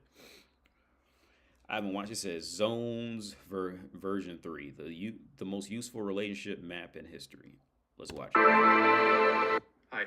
If you don't know me by now, I make diagrams to explain psychology and dating. As a part of my upcoming series on self-improvement called Self-Maximize, I have created a new version of Zones. Here it is. Zones is, of course, my viral iconic relationship map that lays out what men are looking for from women and what women are looking for from men in romantic relationships. As you can see, the new version is much prettier and more fleshed out, easier to read and easier to understand. This is version 3, and it took me 3 days to get perfect, even though it's characteristically not perfect. There's no hole in that A. A lot of you probably never saw version 1, which I did in 10 minutes on a kitchen counter. How far we've come, and I couldn't have done it without you. So let's get to the point. Here are the differences between the old and new versions. The old version uses these simple little drawings to demonstrate how men think about women and then where we place them along this scale according to how much we like them. And it has these minimal indications of how we feel about these different classifications. Of course, it does the same for women, who measure men along 2 axes instead of 1.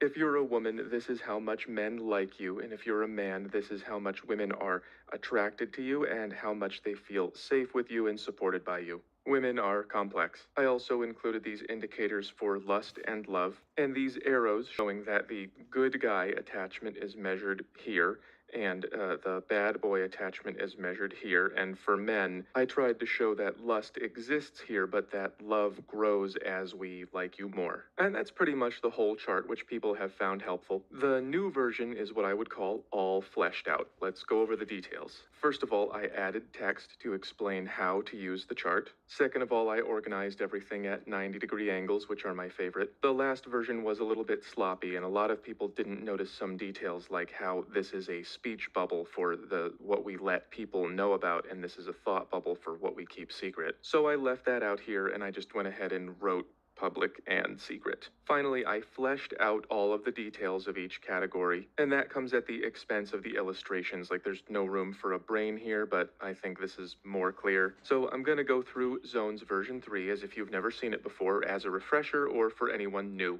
First of all, these are the male and female sides. They are divided by this center line, which is the only double line on the chart. These inner boxes here and here, with the meters next to them here, here, and here, are the types of evaluations that men make about women and that women make about men. These boxes next to the meter are the qualities that men look for when they are evaluating women. So you just add the total of how a man feels about a woman's body, personality, purity, and the bonus things that barely matter. There's a cabinet. And you get the total attraction, which determines where he's going to place her. I kept the lust and love elements basically the same, and I have arrows now pointing to the meters that they represent. So in men, the more that we are attracted to a woman, the more lust we are going to have. But in men, we can experience attraction with zero or negative attachment, which usually does not happen in women. Women can be attached to men for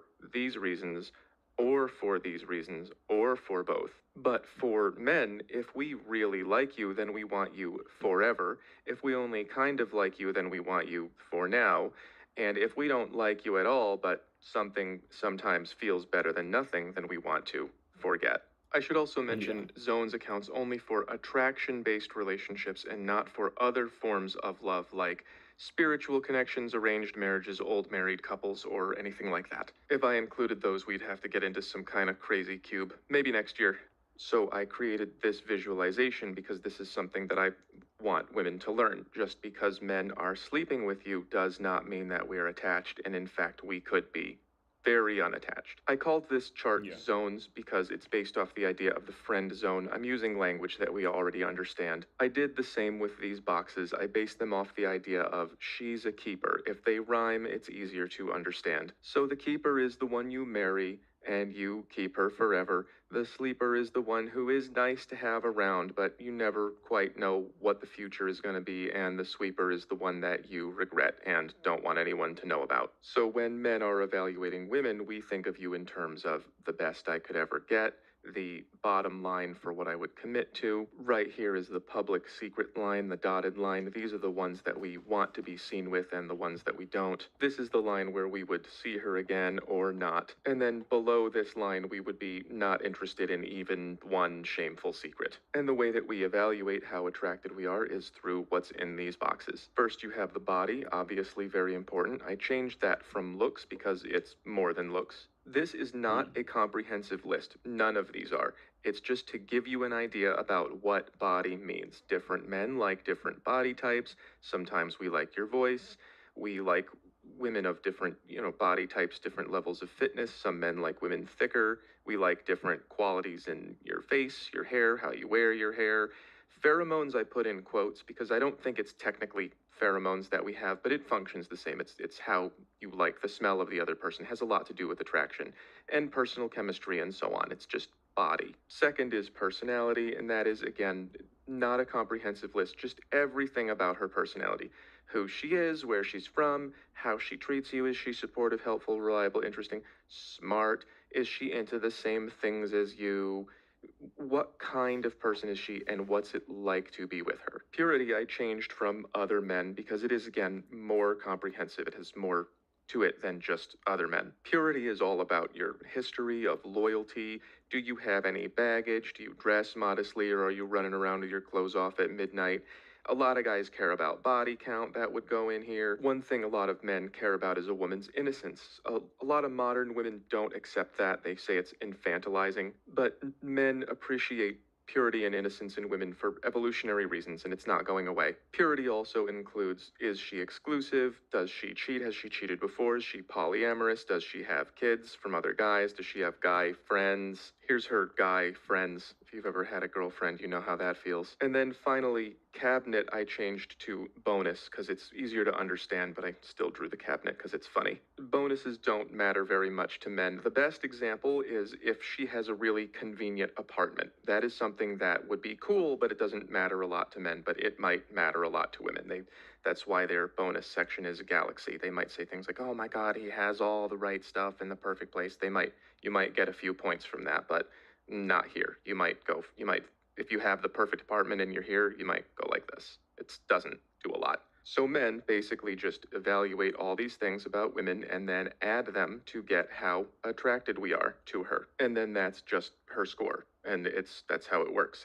Men are simple. So a lot of people talk about box theory. I put that on Zone's version 1. Box theory basically says once we evaluate you, you're in a box and you're not getting out. I don't believe that's true. I think women can move around, but I also think that it's definitely easy to move down and difficult to move up. I'm going to explain that more in Self-Maximize, but basically, if we meet you and we see you and we think that you're somewhere in here, and then we observe your behavior and you fall down to here, you're going to need to do a lot of personal work to move back up. If you have... Real quick, I want to just add, what's up, Ivy Boats? He just came from a workout. One thing I'll add is this. I was telling a friend of mine, because he was talking to, we was hanging out one night, and there's a lot of these Erasmus students that come over here. And this time, it was a lot of Mexican Erasmus kids. It was like 20. And he ended up getting one of the Mexican girl's numbers, and he showed me a picture of her because he said he was talking to her, but he didn't like her and all that. And he was asking me what did I think about the situation, and she had reached out to texting first. I said, well, that was a great sign because if a woman's putting effort to contact you, they pretty much mean she likes you for whatever reason, versus you having to reach out to her all the time first. But then he said, then he followed, because we was sitting over there, we was drinking tea. That sounds like some gay shit. We was drinking tea, playing he was playing Spider-Man and God of War. He finished playing Spider-Man, he started playing God of War. We was talking about her. And he said, I just didn't like her. And she's a beautiful girl. Okay, like, in America, she'd clean up in North America. And, he said, you didn't like her. I said, why? He said, because she was just too passive. She just didn't really like, he was trying to get close to her to start sexual shit with her, and she would just shy off and all that stuff like that. And he just got frustrated with her, right? He didn't like her. But she was still writing. Now to be fair, the girl's 20. He's 25. I said, to me, It sounds like you had a relationship. You sounds like you probably had a decent relationship going. And the reason I say this is because, maybe this guy might touch. Okay, it says I'm back now. Am I back now? Let me check myself on the internet. It's because, maybe this guy might touch on it. I don't know. Okay, I'm still, so it wasn't long if it did cut out because I'm back on the phone. So anyway. The best position as a man that you can be in a relationship is to, at best, based off of his 3 sections, is you have to be from the sleeper position, right? As a man, if you let her know that you classify her as in the best I could ever get position, that's bad news for you. A happy relationship, like Patrice O'Neal would talk about, a happy relationship is when the woman is chasing after you and the man, and you just can I just call in sick from being in love with you kind of thing? And I was trying to tell him that. I was saying, like, yeah, see, that's it. You got it. You're tired of her, and she keeps calling you. That means she really likes you. Now, maybe she's just nervous about having sex, because she's 20, you know. Maybe she's nervous or awkward because she really likes you. She doesn't know if she should yet because she doesn't want to be seen as a hoe and all that stuff like that. Like, all that. But the best relationship is when you can really take her lead. Because here's the thing. As a man, if you're always looking at a woman with the googly eyes of the green of best I can ever get, right? You don't really, there's a very low chance that you genuinely like that woman. There is other ways it can happen, but mostly, if a guy has to be told these things too, on top of that, if you're seeing a woman in the green area, you're putting her on a pedestal, okay? Because you always have to remember this, okay? That woman, unless you really got to sit down and talk to her, and she has genuine hobbies that she likes, and you talked about them and this and that. Unless you really sit down and get to know the woman and talk to her and date her, and she genuinely has hobbies and a character, things that majority of women just don't have, right? Actual character, right? Hobbies, things they like to do, talk about, and they have a sense of humor, this and that. And then you're clicking, then I would say it's, you know, you're seeing it in the right light. But most women, the vast majority of women are not interesting. They're not likable. Most women don't have hobbies, and they hate anybody who does have a hobby. They hate whatever hobby you have, right? Most women are gonna be like this, right? Like my spouse, for example. She don't even like sushi. But if she hears I go out with anybody to go get sushi, now she's mad and wants sushi. Right? Because it's my hobby, right? It's like, but she's not wrong. That's just how most women are looking for the man to make their life a new hobby, kind of thing, right? Because she doesn't have, the vast majority of women will not have that on their own, right? In any kind of happy way, right? Very rarely do women truly go off and genuinely have a hobby that they're completely happy with. Right? It doesn't happen very often. So if you could just find a woman like that, that's a rare one. But yeah, it happens all the time. Anything. Like if I do anything, if I buy something from the thrift store, now she's mad because she wants something from the thrift store. Right? Which I like thrift stores now. I've always liked thrift. I won't say it now. I've always liked thrift stores. I just can't buy a lot out of them because of my body type and how I like my clothes to fit. So I have to spend, a lot of times I have to just spend what I call a lot of money on clothes, because thrift store clothes just don't fit. If I want my clothes to look good on me, it's rare I'll find. Even in thrift stores in Europe, it's hard for me to find clothes. So a lot of times I do just have to buy expensive clothes a lot of times if it's something I just want. But yeah, it's that thing, right? Like, and again, there's nothing wrong with her. That's just how women are, you know. It's just where it's going to come out. Like, for example, I think she's finally got the message on this. So whenever I want to go in the kitchen to cook something, then she want to come in the kitchen. Now, yeah, I think some men know where I'm going with this. Okay, every time I want to go in the kitchen to cook something, here she want to come in the kitchen, start cutting shit up and doing shit, getting in my motherfucking way for what I'm trying to do. That shouldn't take any longer than 2 minutes. Now she in the way. Now we got to walk around. Just excuse me. Like I need to use the sink. Excuse me. And now it's gonna take me fucking 20 minutes to do what should have only taken 3 minutes at max to do in the first place, right? But this is women. Like they just children. Right? I don't want you in the kitchen with me at the same time, bro. Is what it is. I want to go to the kitchen. That does not mean we go to the kitchen. All right? When we go out to eat at a restaurant, if I get my food, there's a reason why I ordered my plate, because I want to eat my food. All right? I don't want to give my food to you. All right? All right?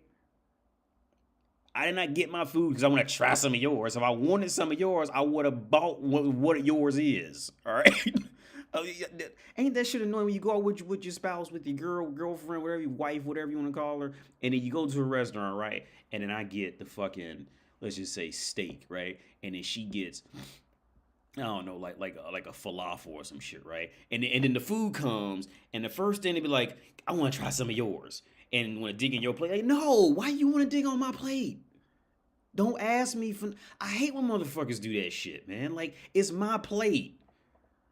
If I look at your plate and even think I want something off that, either I'm just gonna order what you got, or I'll just be like, damn, I'll get that next time. Anyway, what's going on today? I don't want to dig my fork into your plate. It's fucking retarded. All right? Now we just digging on each other's plate like fucking cavemen and shit. Just grabbing shit. It's your plate. You bought the damn plate. Eat what's on your plate. All right? But again, you can't be mad at women. That's just how women are. They like my son, right? Just like my son. If I go and get some pizza, then he gonna come over here and now he wants some pizza. He wasn't even thinking about pizza. But I go get some, now he wants some. They the same thing. Both of them, they kids, man. So you don't get mad at them. Like Kendra. Don't be mad at Kendra. It's just that's what a woman does. Now, unfortunately, what Kendra did was just a situation to where that's a dangerous situation to fall into that fucked upness to where I would recommend you not even touch it. And that's unfortunate because I was a fan of Kendra. I did like Kendra. But that's just women, man. This is how they are. Anyway, let's get back. But anyway, back to this. I would say a lot of this changes as you get older too. Because I'll be 39 this year, man. I'll be 39. Like, a lot of this, okay, for me, a lot of this was all true when I was younger. But now as I'm older, like, I really don't want anybody. Like, for me personally, a lot of this has changed. Like, I'm happy. I am most happy when I'm alone. The only reason I go out and hang out with anybody is just to get out of my own head for a little while. Like, I literally do it as mental maintenance. You know what I mean? Like, I genuinely am 100% most happy alone. And you know how I figured out how I completely came to this? I always knew this was a right conclusion. But how I completely came to this realization that I love to be alone. I love to be alone. Is in the video games I'm starting to play now. And I really thought about it, right? For example, I never liked games like Persona. I never liked, I just tried to get into Xenoblade Chronicles. Guess what games I'm in love with now? Metroidvanias. I'm in love with Metroid because I'm alone. I'm not talking to anybody else. I'm just in the world alone. Look, and I really gave it thought. That's what it is. I just love to be alone. I don't care to be in a relationship with anybody. Like when you play Xenoblade Chronicles, is half the time about you being friends with your compadres trying to beat a monster, and are your relationships good? I don't give a fuck about relationships. All right, I just don't care. So I don't even play those games. And I never liked Persona. I never understood why people liked it. And I never really gave it much thought. But that's what it is. I love to be alone. Metroid. I don't even like Metroid. But I love the fact that I'm left alone and I can just explore on my own. Like, I don't have to talk to anybody. And no, but when it clicked was when because I got into playing, I beat Metroid Dread. I just played Metroid Dread and I beat it, right? That was the first Metroid I ever beat. I ever played for a longer period of time, and I beat Metroid Dread, and I beat it in under 9 hours, which I'm kind of proud of myself for doing. And I did it without, I did it completely alone, because Metroid gets to a part where you can't even really do a walkthrough because it's just too much to do. So you pretty much have to beat them alone, relatively speaking, alone for the most part. And there was some bullshit parts in it where I got lost, because that's what Metroidvanias are. You're supposed to get lost. But when it really clicked, I was like, wow. I really like Metroid. I'm getting ready to go play all the other Metroids now, right? And then I fucked around. I said, you know what? I think I might like Zelda. Let me go try to play Zelda. And I don't like Zelda. I don't like it. Because I got to keep talking to people the whole time. Like, I'm not alone. Like, you're alone in Zelda but you're not alone, right? Because you gotta talk to everybody. You gotta trade a fucking pineapple for a coconut to an alligator type shit, like some silly shit like. Side rant about video games. The thing that I hate about Zeldas is this: it's like Zeldas are. I can never give any Zelda any more than a 6 out of 10, right? And I think Zelda fits in with the FromSoft bullshit, right? It gets by off nostalgia for like 80% of it. But the reason why I don't like Zelda is because 1 minute, like they never make up their minds. If the developers of the games never make up their mind if they want to be realistic and logical or complete bullshit. Like one mission, you got to fucking light a tree at exactly 95.7 degrees Celsius, and if it's anything else, it won't work. And in the next mission, you fucking talking to an alligator trying to get him to ride a boat to go kill a giant squirrel. Like, what the fuck? How am I supposed to know that? Where is your logic system at now? Like, you jumping too far. First, you focus on extreme physics and Tears of the Kingdom. The next thing, I gotta shoot an arrow after I've teleported to 3,000 feet in the sky. Like, what the fuck? Make up your mind, Zelda. Like, that's why I don't like Zelda. I just don't like it. I think it's bullshit. That's my side rant about video games. Anyway, back to this topic. The green, you don't want a woman to know that she's in the green. That you'll never find another one like her. Because there's always another one like her. Okay? Now on the flip side, women, okay, here's the thing. Women, the reality of it is women would benefit highly off of the keeper off of both sides should really flip how they find attraction, but we don't. The entire dating market is completely backwards, right? Women are by far the least valuable of any entity on earth because they're going to take up resources, and lose all the resources and simultaneously, right? Get on everybody's nerves, right? Everybody knows they lying and all types of shit, right? But we give them all the value, right? Because they're pretty, right? It's everything's ass backwards. But in reality, women would benefit from all the things that men find attractive. If we could flip the two, like if a woman walked around and said, "Yeah, you're the best I can ever do," all the time, to more regular average people, everything would smooth out. But women don't. It's the opposite for women because they'll all focus on the top 2% of men.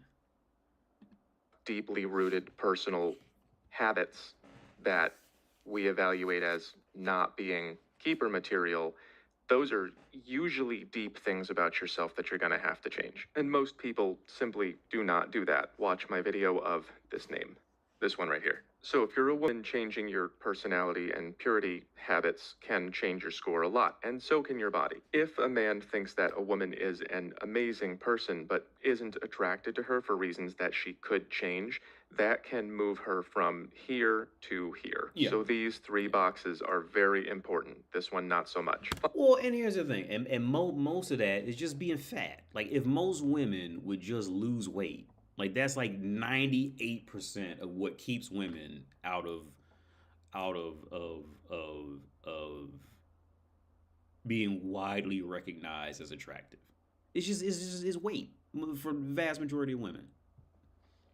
Finally, on the male side, I added these friend indicators. So basically, if we are friends with a woman and then she gains attraction to us, or if it was always there and then circumstances change, then most of the time, usually, and I'll explain that later, usually you just pop into these boxes or you don't. So if we like a friend this much, she goes in. If we like her this much, she pretty much all the time will just go in. And if we like her this much, it's questionable. It depends on a lot. Do I want to do this or not with someone I'm friends with? It's very complicated.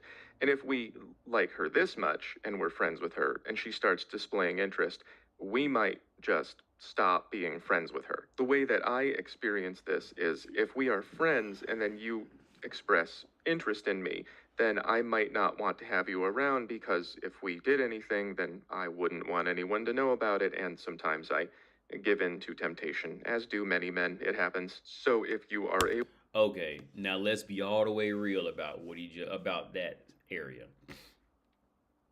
It's all about if the woman is pretty or not. That's all it is.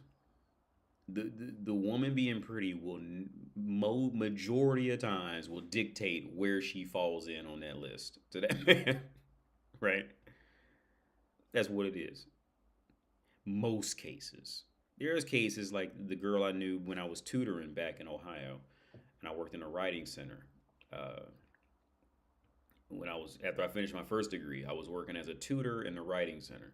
And there was a girl I used to work with. She was always known as like the prettiest girl at the school. It was so bad because we worked at a desk together. Like we faced each other and worked at a desk. And, students would come up and give us our papers to critique. And then we give them back to them. She was so pretty that every day there was always a new guy coming into the writing center, coming to see her, coming to look at her, and trying to flirt with her. Every day. Every day we would work together. It was all like the entire shift. It was like guys would come down there to see if she was there, and every day was a new guy coming in to come flirt with her. And it was ridiculous. Right? Now, the thing was, me and her actually became friends, and she was younger than me, so she ended up becoming like my younger sister.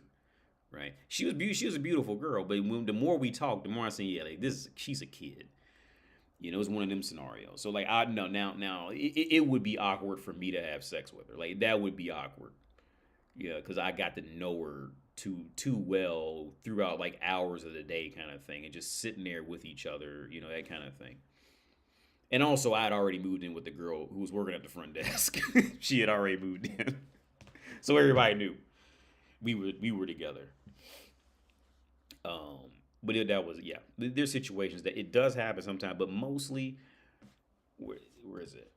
The sweeper, sleeper, keeper list. That 90% of the times is how pretty is the woman by the time she starts showing interest. How interested am I in that woman by the time she shows interest, and then that's where she'll fit in, right? Now there could be little, quirks and things that not push people up and down depending on your personal taste, but the looks have to be there always at first. Sometimes I give in to temptation. Okay, now for the female side, women are complicated. So again, men have only one meter. These are not separate. Men can be very physically attracted to somebody, but not very attached at all. Women, on the other hand, experience attraction along one axis and attachment along two. So this is your bad boy score, and that is her total attraction to you. And this is your good guy score, and that is the total amount of provision and protection and comfort and friendship and security that she gets from you. In my opinion, the biggest problem in dating right now is that men are told if you are nice to her, then she will be attracted to you, but that is not what causes attraction. So a lot of guys will say things like, hey, I spend time with you, I spend money on you, I'm not known for being a bad guy or a criminal, I don't have any other girls around me, why aren't you attracted to me? Because those are not the things that make women attracted to you. So the good guy score is made up of 4 boxes. The first one is investment. That means spending money on her, providing for her, spending time with her, getting to know her, emotionally bonding with her, supporting her emotionally, financially. A lot of men think that investment is all about money, and it's not. There are a lot of guys who are dead broke, and they moved across the country for her or changed religions or something, and that gave them a big boost. The next one is presentability. That's how good she looks to be seen with you. So that is, do you take care of your appearance and your hygiene? Are you a likable guy? Do you have social skills? Think of this box like Mr. Rogers, one of the most likable people ever. He's had a great reputation. That's big good guy score. Then there's loyalty. This is one of the most confusing things about women, because in these relationships, women need you not to have other girls.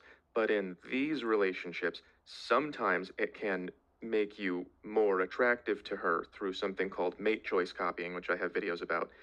If you have other, if you're popular. with other women. Basically, these guys wouldn't have gotten this reaction if all the other girls didn't already like them. It's when women like you, women like you. There's a great old Patrice O'Neill stand-up comedy special called Elephant in the Room where he talks about this. He basically explains that you need to prove that you can get women so she's attracted to you, but then don't actually get them so she doesn't leave you. Women are complicated. Don't lose hope, though. For most women, it's enough just to see that other women are jealous that she has you. So be something that women want to steal from her, but then don't let yourself get stolen. That's it. It's not that hard. Just be cool. So to keep your good guy score high here, you just have to be trustworthy and loyal and have a good history, just like in purity. Finally, the bonus for women is a galaxy because it matters a lot.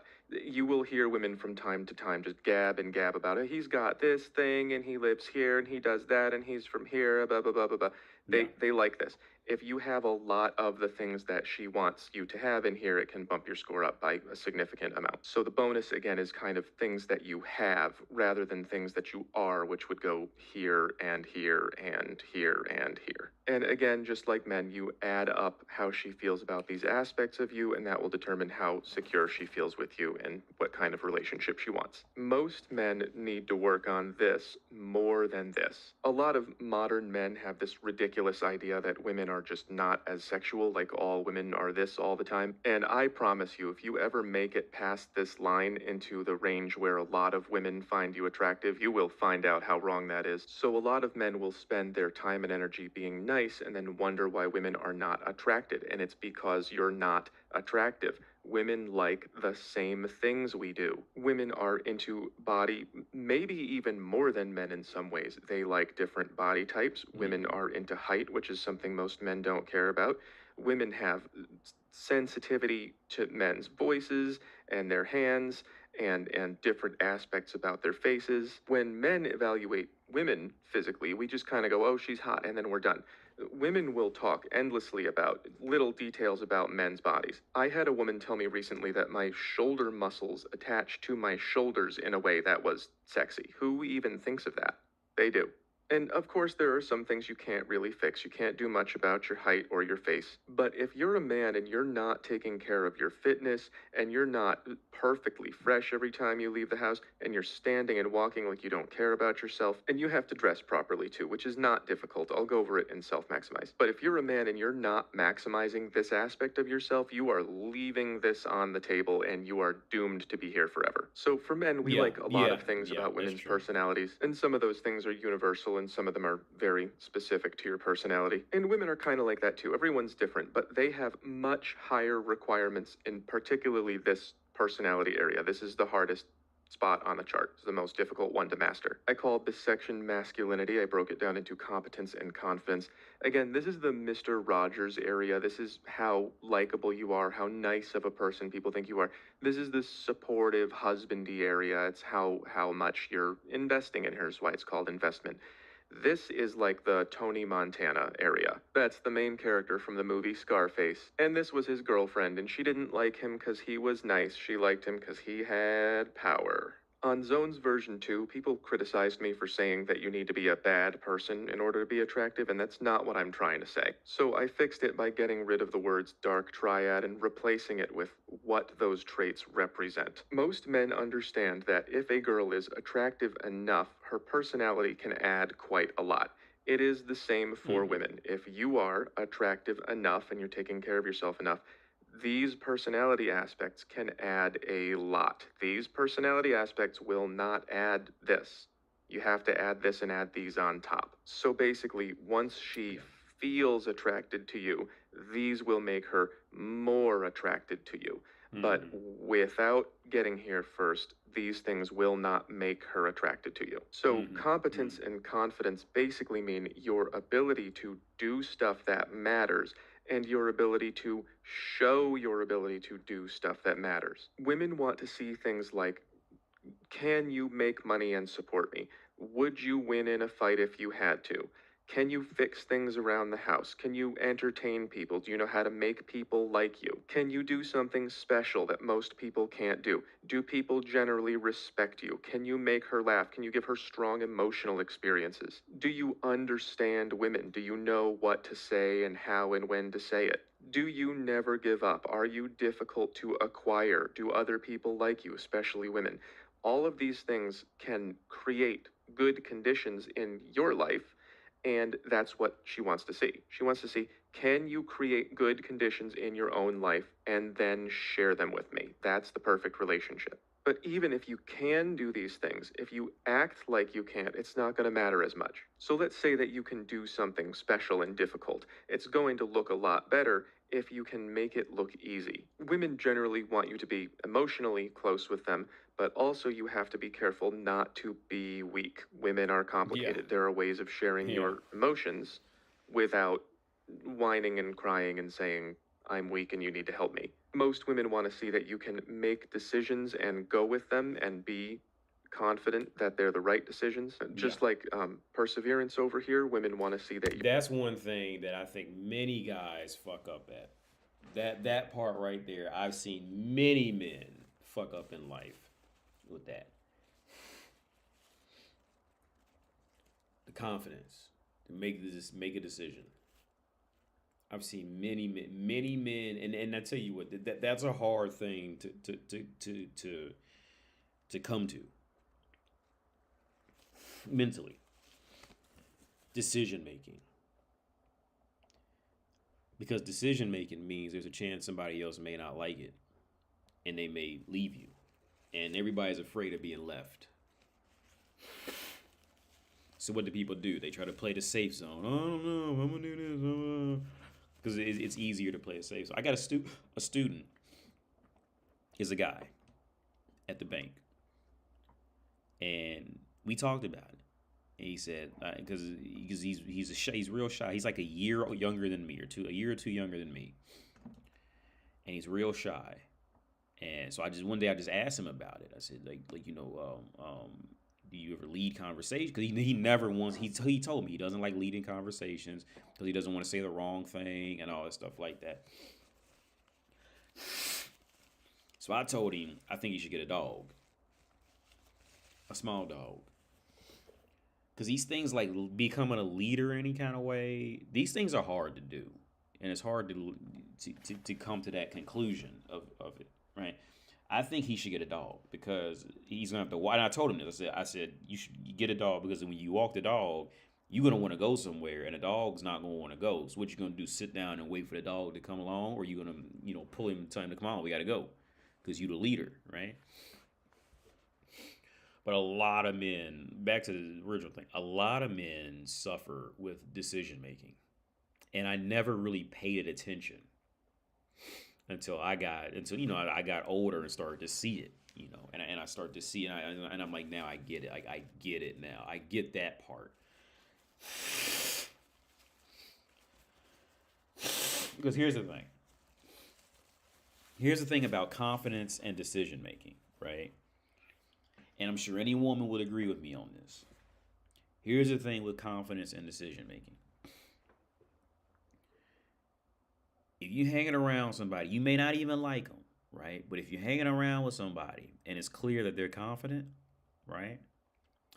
When shit gets real and something really has to be done, their actions of being confident while everything was cool and all that, see, now you'll trust them so much. You'll be so much more comfortable and trust them immediately. I know people right now I can call and be like, yep, call John. John knows it has actually a friend of mine's name, John. John knows what to do because John is confident in unapologetic ways. So when shit gets real and I need some help or something like that, I feel immediately comfortable in calling my friend John because John has that. He has that unapologetic confidence. You can come with me. You can stay over there. I don't care. But I'm getting ready to go over here. I'm like, okay, well, let's go. Or I don't want to go. Whatever. Like, he doesn't care, right? Now, if you want those kind of guys who kind of just constantly floating, well, I don't know what you want to do. Are we going to go to eat? What do you want to eat? I don't know. Do you want pancakes? I don't know. They said they want hot dogs. Do you want hot dogs? Do you want to drink? Do you want a slushie? I don't know. Do you want to eat orange? Well, you don't like Papa John's orange slushies. Do you like pizza's orange slushy? Okay, no, bro. We're going to go eat at Captain D's. I'm going to eat at Captain D's. You can come with me or you can stay here. I'm not sitting here and doing all that with you. Anybody.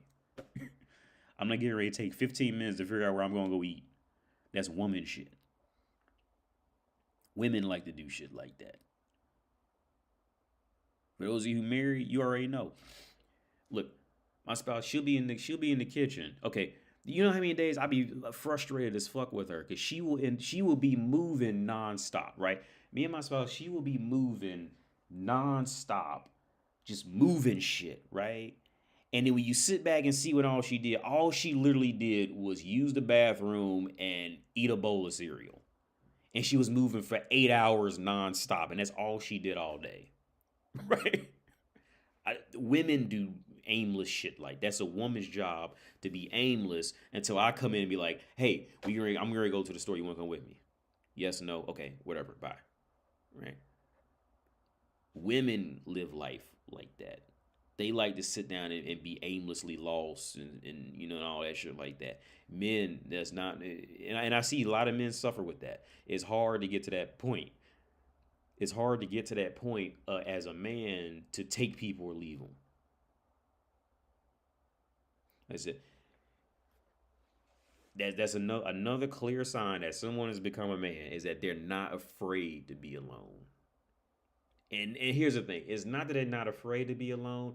Is that you can tell that they will be 100% comfortable in being alone. Not this whole like, oh, I didn't want you to come anyway. You know, like they're really let down kind of thing. No, that's how you can tell when a man has become a man is when you know that this person will be 100% comfortable being alone, or you can come with him. You can go with him, whatever. Either way, that's how you. I see a lot of men struggle with that. A lot of men, it is a hard thing to come. It is a hard mountain to climb to get to that point. It is hard. But again, men are made from hard times. Hard times make men. Easy times make women. To sum it up, do what's best for you. And if she tests you about it, kick her out of your life. 20-minute video in 2 seconds. Yeah.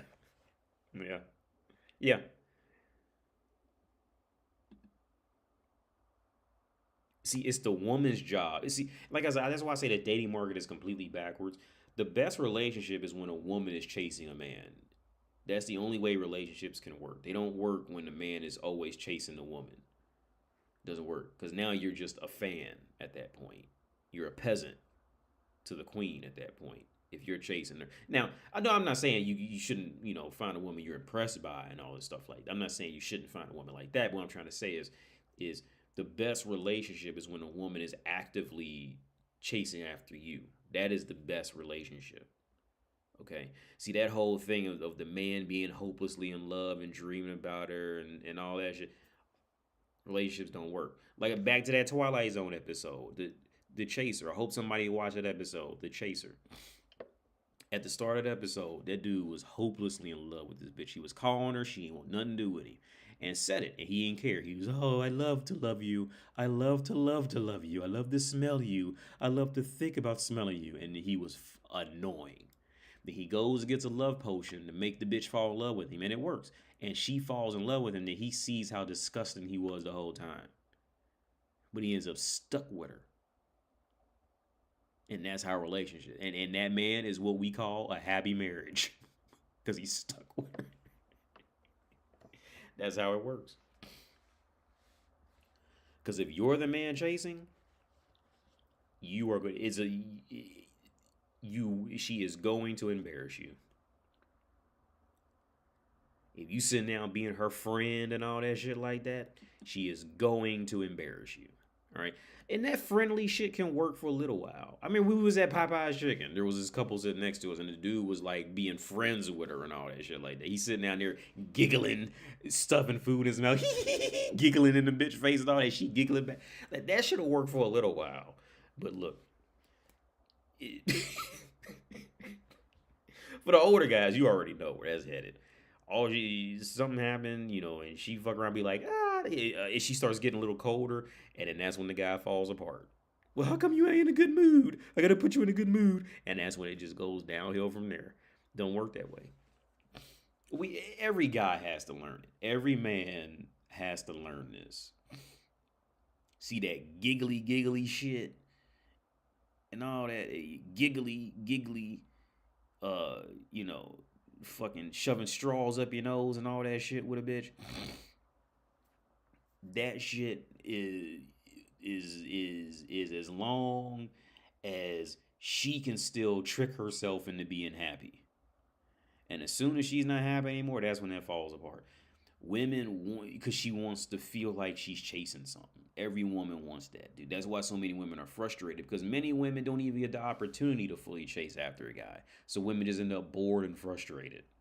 Because this is another area where I think men don't even give women the thought. It's like, yeah, a man chases women, but women want to be chasers too. They want to feel that I'm chasing this thing. So that's why. So the only guys that they can really chase after, and this kind of comes back around to the shitty logic of it. The only guys that women can actively actually chase after are the guys who are completely out of their league. Right? They can chase after that. They can sit around and wait and hope and chase after that. One of the three, right? Whereas all the average guys, the slightly above average guys, are chasing after her. So she can't even get to that point. You're a go-getter. This is your actual performance in life and not giving up. And this is the attitude of, I'm not going to give up, I'm going to go get it. Women like that as well. Finally, instead of dark triad, I replaced that with light and dark forms of confidence. The light ones would be optimism, self-assurance, and being positive. Things are going to work out. I know they are. We can do it. I know that I can do this for you. I know we can do this together. But women also like the dark ones too. They don't actually want you to be a psychopath or a narcissist. They just want you to be able to say, I'm awesome. I'm the best. I get my way. Yeah. Nobody messes with me. Those are things that most women want to hear in some way or another, and they want you to be able to back it up. So if you look good enough and you do impressive things and you show her that you're comfortable being assured that you can continue to do the impressive things, that's going to give her attraction. And then you just add up these things to get this. You can compensate for some lack of looks with these things. They've even measured it. They know how much money you need to make up for lack of height. It's kind of funny. So then you just add up her score for you on both of these and you find where you are. Most men are going to be in a particular woman's not people zone. That means you are not attractive to her and you are not being supportive to her. Well, yeah, and the reason why, to be real clear, in case he doesn't touch on this, the reason why most people would fall into the not people zone, like you just don't exist, is because since a woman is being any woman who's even moderately attractive has multiple men staring at her every day. So most of these guys will either think she already has a boyfriend or think she won't like him. So most of these guys will never even talk to her long enough for her to figure out any of this stuff about him. Right? Or a guy may say one wrong thing to the woman that completely turned her off from him. You know how picky women can get, depending on what mood she was in that morning. If you just say one thing that worked against that mood she had that morning, she'll never talk to you again. So this is why most people will fall into that you're not even a person zone, because you can't be to her. Right? Again, if she's young and attractive, she's got at least 15 men staring at her every day. Right, that's every day. If she's of healthy body weight and looks like she could take a bath, she's got at minimum 5 men in every kind of culture on life. At minimum 5 men staring at her every day. Right, so getting attention is nothing for her. The audio's cutting out. Maybe it's my internet, man. Maybe it's me.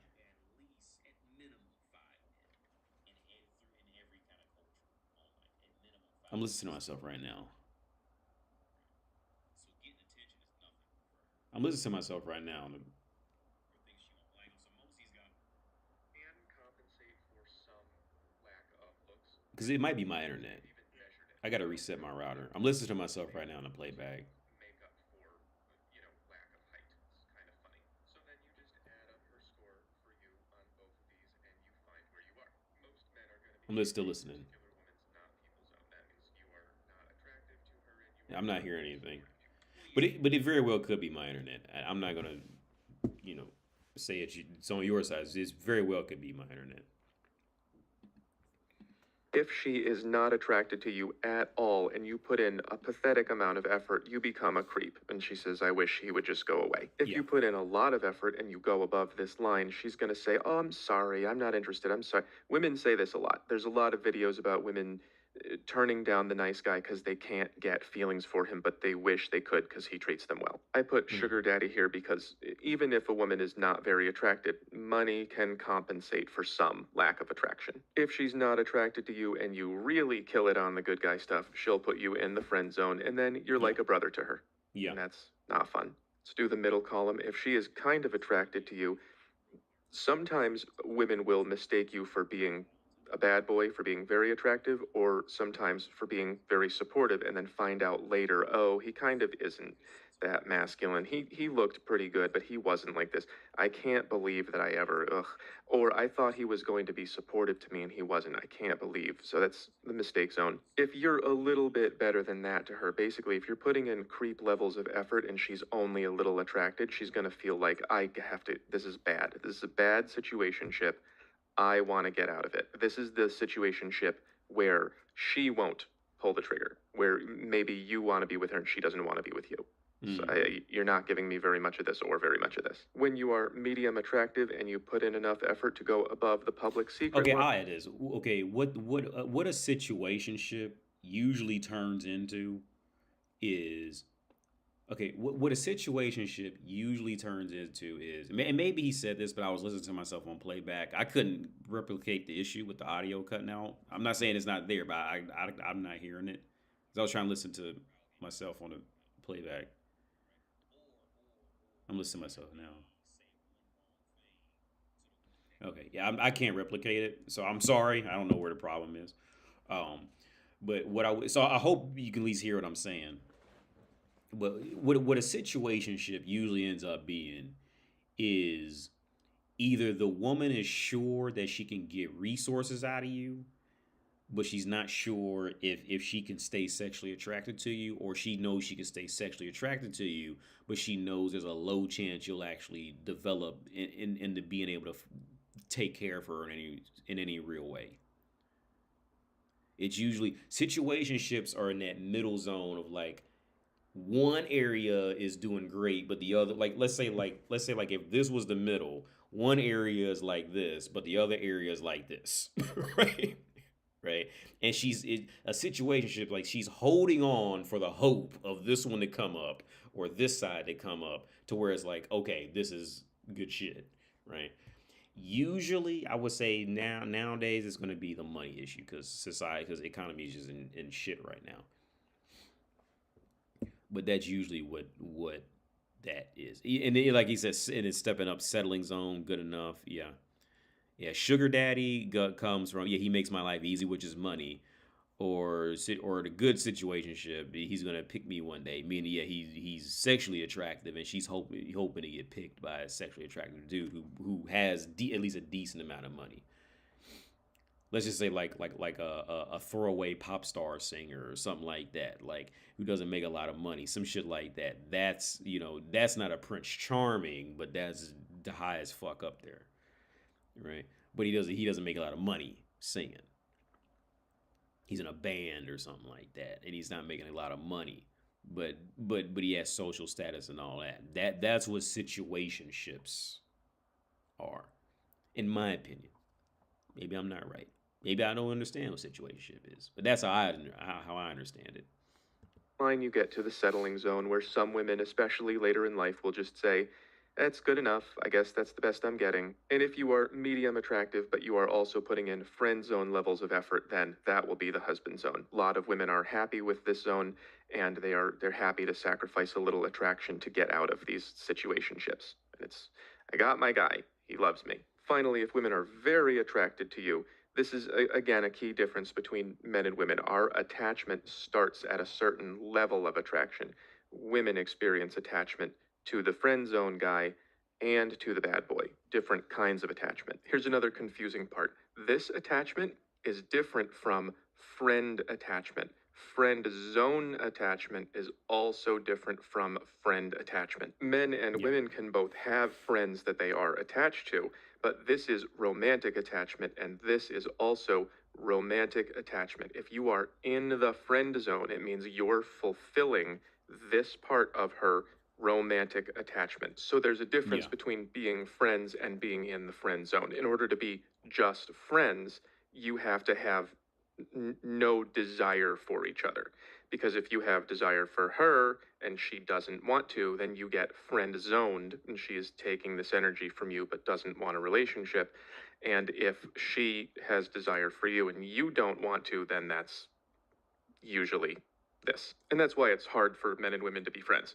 So if she's super attracted to you and you are terrible to her and you don't offer her anything, she'll keep coming back and she won't be able to resist you and she'll say, so bad for me. That is something that I did way too many times when I was younger. I let these women get hurt by expecting me to change when I knew I wasn't going to. And I don't think we should do that. I don't think you should put women here or here unless they want to be. If she is super attracted to you and you're giving small amounts of effort, she will wonder what it's going to take to make you give more effort, which usually you're not going to.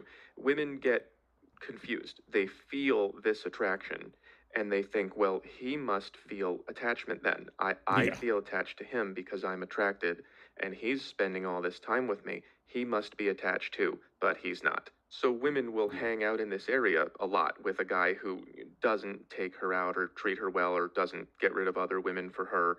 And they'll wonder for years sometimes, like, when am I going to move out of this zone and into this one?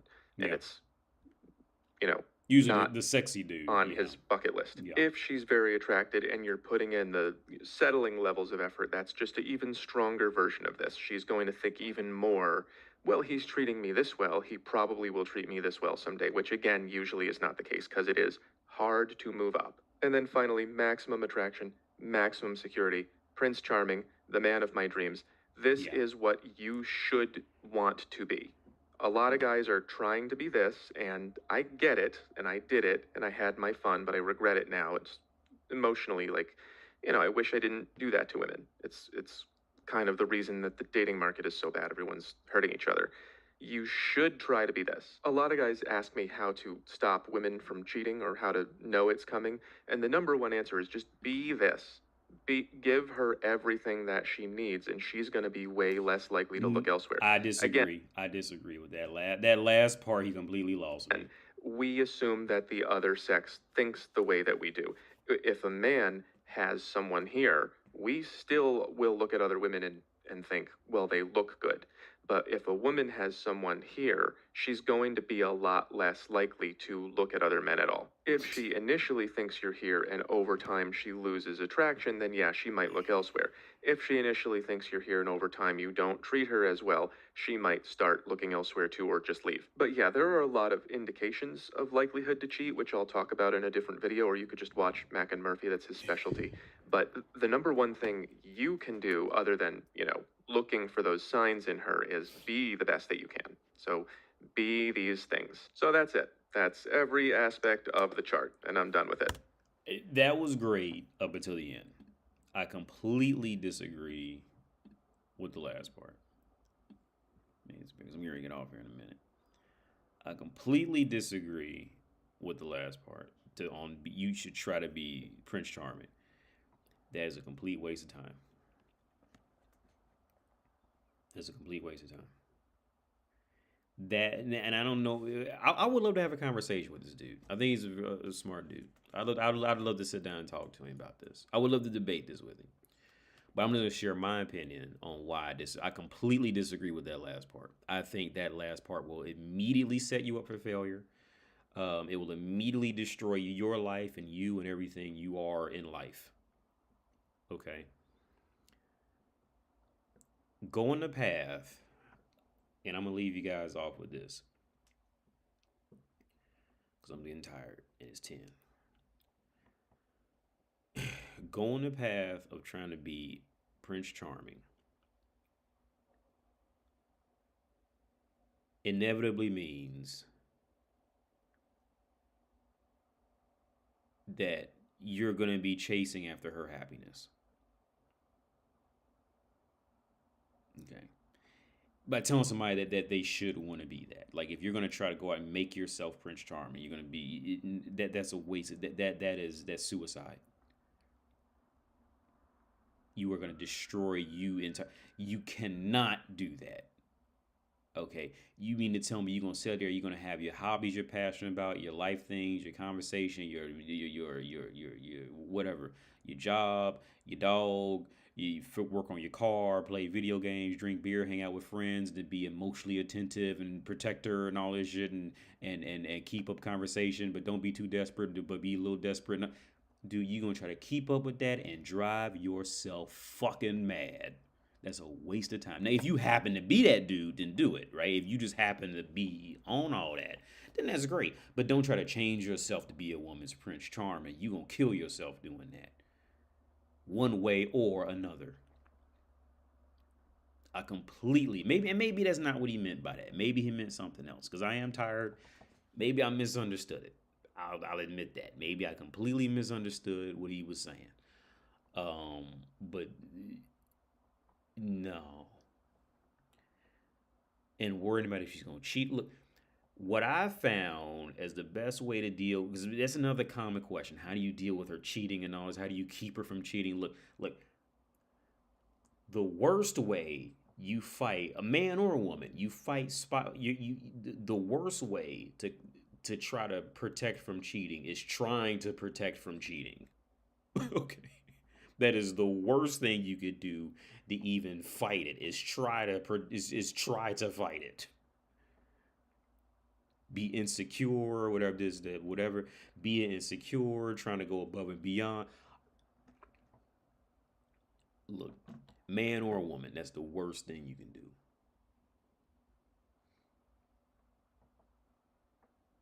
That's the worst thing you can do. Just look. Here, when it comes to cheating, look. There's so much to come. Sometimes I think some people just lie about it just to get out the relationship. There's so much about cheating that has to take place that, like, dude, you know how, here's the thing, you know how I just deal with life, right? This is how I deal with life. Sometimes it creeps into your boy. Sometimes it's a human thing to be afraid to lose people, right? It comes into your boy AD's head sometimes. But whether not really my spouse, but like, friends I have. Like I feel like, oh, did I really piss him off? I'll probably never talk to him again. Blah, blah, blah. And then every time, because again, my master's degrees, and I've always had to practice these things.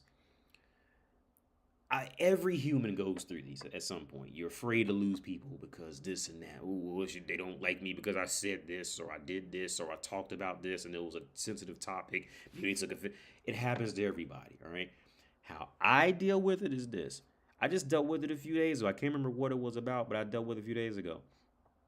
I have to tell myself, stop trying to predict other people, because there is no possible way you can predict the intricacies of life. All right. You have to just let people go. Let them go.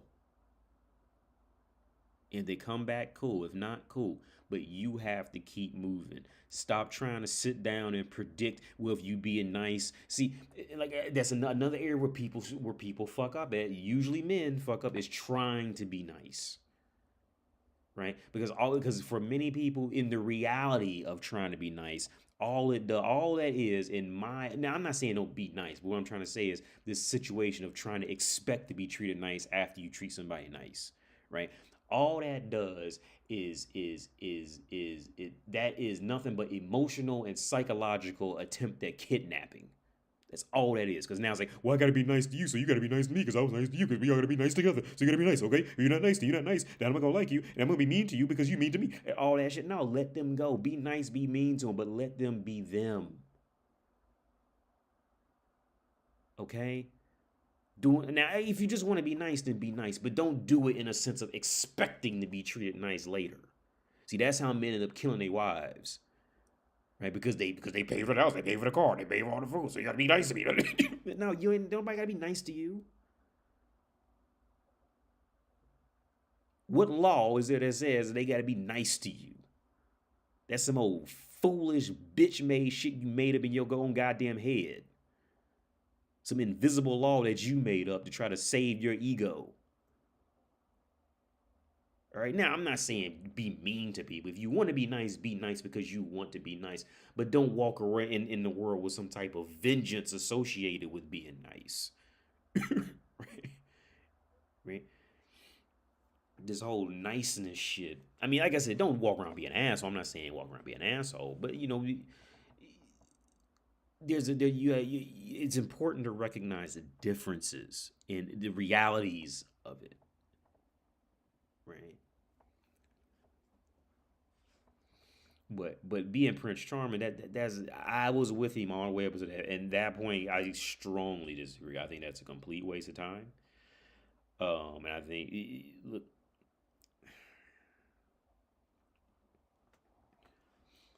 this falls in, and I'll share something personal with me. Not all the details because it's on YouTube, but I'll share something personal with me. Right.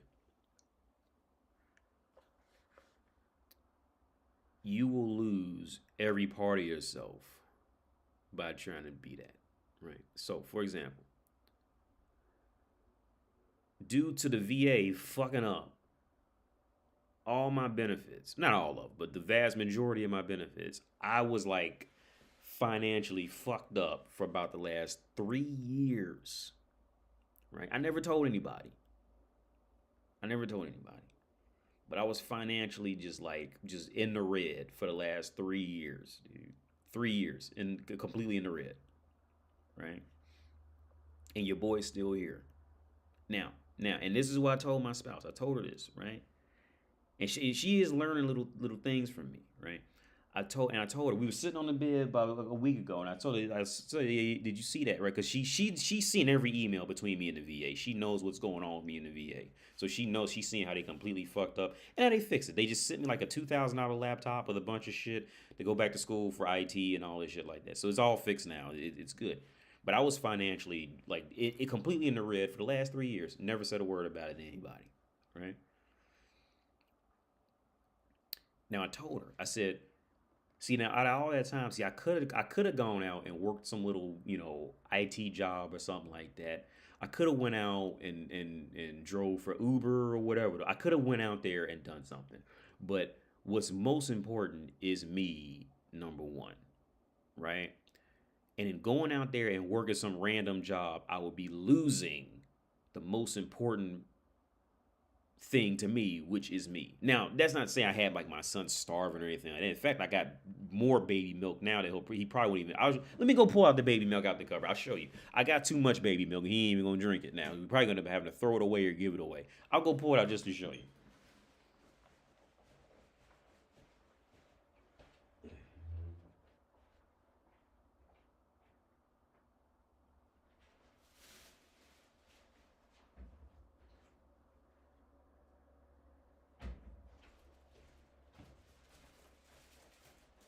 Well, here's 2 boxes here because she moved. There's 5 more boxes under the sink right now. I can't, but they're not in the bag. But I got baby milks.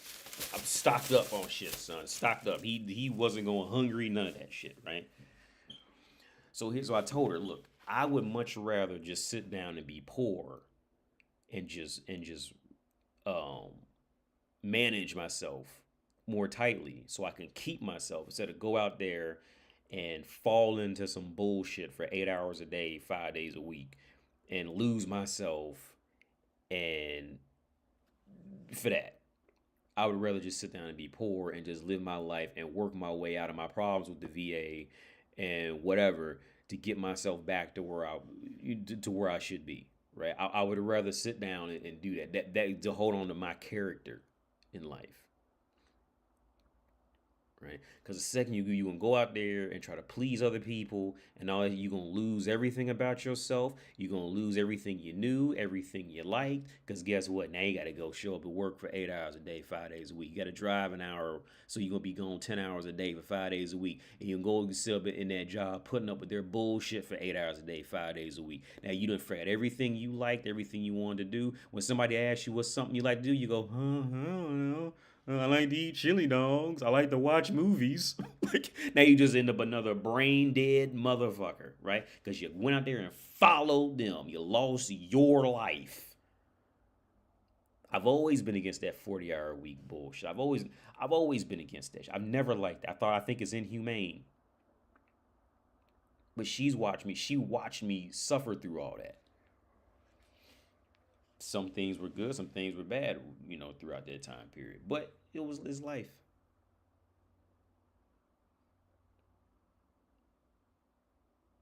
But to go out there and lose yourself over a woman, that's the worst advice you can ever give any man throughout the history of humankind's existence. Don't you ever lose yourself over a woman. Never. Because there was never anything about her that was worth it except the curvature of her face muscles and the fucking curves in her body. That's what you talk to yourself, and you will lose your whole mind over a woman. Don't ever lose yourself over. Don't ever go. I'm strongly against what he said at the end. Don't ever go out there and try to be some bitch's Prince Charming. And if you happen to be Prince Charming, that's cool. But don't go out there and try to be a woman's Prince Charming, because ain't no woman worth that. There is not one woman on earth that is worth you changing yourself for. Not one. Not a one. There is no woman on earth that is worth that. They all go fucking burn in hell for all the fuck I care about them. They could all go die tomorrow. Fuck that. The fuck I look like sitting up go try to be some woman's Prince Charming. The fuck out of here. I'd rather eat sand mixed with rocks in a slushy instead of go fucking lose myself to be some Prince Charmer for any woman. I'd tell Halle Berry in her prime to go kick rocks at that. Fuck that bitch. I'm not losing myself over that shit. The fuck? Tell a man, you should go try to be Prince Charming. Get the fuck out of here. I'm gonna lose myself. I'm gonna keep up with my life and her life. But look, that bitch, that is a grown woman. She can keep up with her own life. All right. Now we can meet in the middle, but she will never ever go above me. Okay, I'm the most important thing. Then whatever I'm doing for money, that's next important, because that's how I get to eat. My hobbies are the third most important.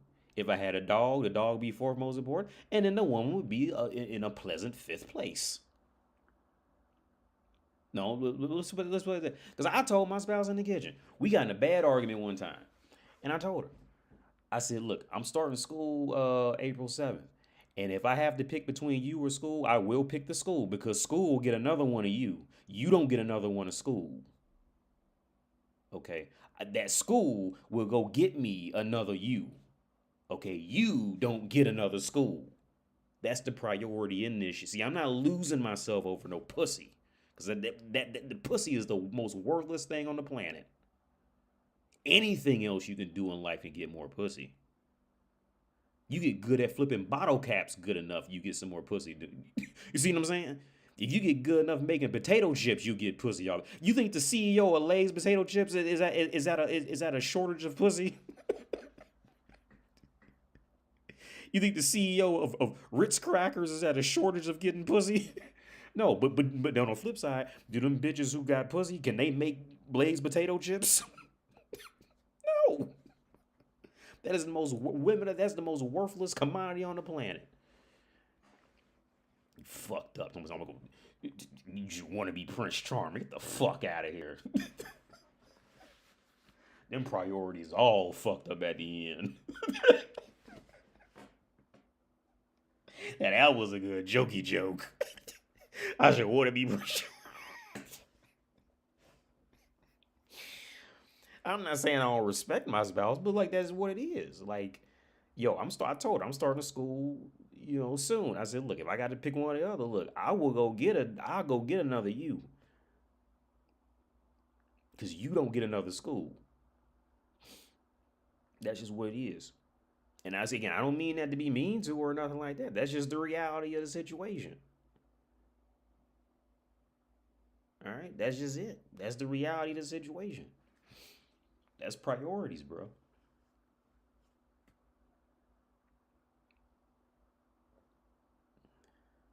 AD, can I buy you a beer if I come to? Of course, yeah, sure. I'll drink. I don't even like beer anymore, but I'll drink. If you come, I will happily drink a beer with you.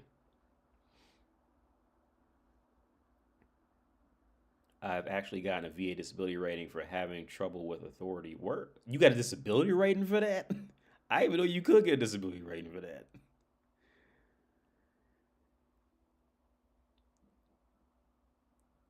James, yeah. Put over one. Yeah, dude, that was the way. He was absolutely great until he hit that part. That was just by far terrible advice. You know how many men are out there? They done lost all sense of themselves. They've lost all sense of what they ever wanted to do. They lost all sense because they chasing some hussy who done sent them on a quest to please her. But you got to be emotionally available. Are you emotionally available? Look, bitch, I don't have time. I just don't want to be emotionally available. I just don't care. Okay. No, I just. Dude, the second you fall into that, your life is over. Okay?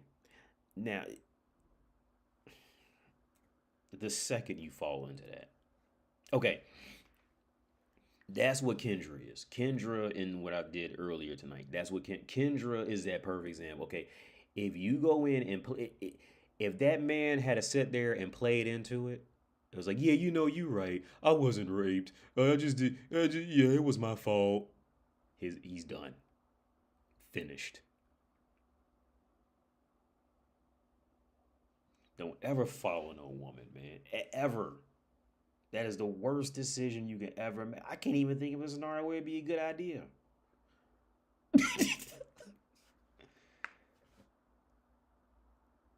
Like, okay, maybe if she was already well educated and she had connections and she got you a job, something like that, maybe that way, but you still have to scout it out first. But that'd be about the only way I could think of. But you're trying to be Prince, man, hell, that's just horrible advice. Trying to be Jesus, trying to be Prince Charming. I'm not saying don't do something for a woman every now and then. Something like, I'm not trying to say just completely ignore her and all that shit like that. But because here's the thing, I catch myself sometimes, not so much anymore, but I used to. I tell you exactly how I catch myself. Right, I remember when it was warm outside, and I went to the store, right? And I came back and I brought her like some extra chocolate or something like that, right?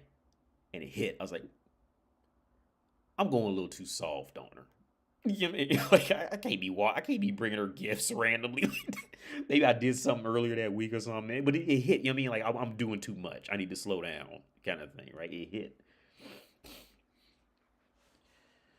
Because it's the saying. Like me and my Russian friend, he said they have the same saying in Russia.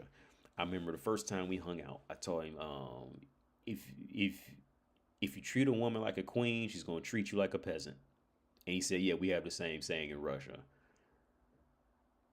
But that's it. If you treat her like a queen, if you treat her like a princess, she's gonna treat you like a peasant, dude. That's what it is. Just give it time.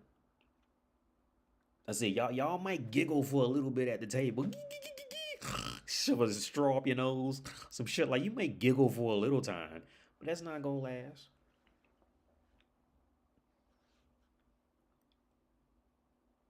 You're That was horrible. So I'm gonna leave y'all with that. That was horrible. That was terrible advice. Don't ever take that advice. Everything else was great, but that ending was horrible advice. That ending he needed to just go to YouTube and just cut that shit out. Just that last 2 minutes.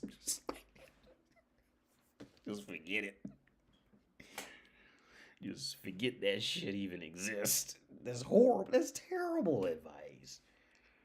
Jesus, try to be Prince Charming. No.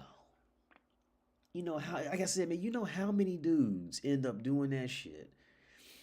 And whether it be their job or their woman or something like that, trying to be Prince Charming. And like I said, in 2 or 3 years, them motherfuckers be so, they look like they just burn out. They can't even they can't even form their own sentences because they just burn out trying to keep up with them and trying to keep up with themselves and trying to keep up with them and keep up with them. And then they done lost all sense of who they ever were. To the point they can't even say anything with confidence anymore. And they walking around the world like, hey, well, how's it going, Rod? He's saying like basics, because on that they've lost all confidence to say anything they actually think. That's why I'm a fan of Trump right now, because Trump is doing a hell of a job being an unapologetic grown man. You can like what I say, you can not like what I say, but I'm gonna say it. But to be fair, Trump comes from a spoiled ass family. But he is handling his job as a man. Like, he's doing what he's doing as a man, unapologetic. I'm saying what I'm saying, like it or hate it. I don't care. We're trying to go out there and be oh my God, trying to be Prince Charming. It was me a couple of years ago before I discovered you.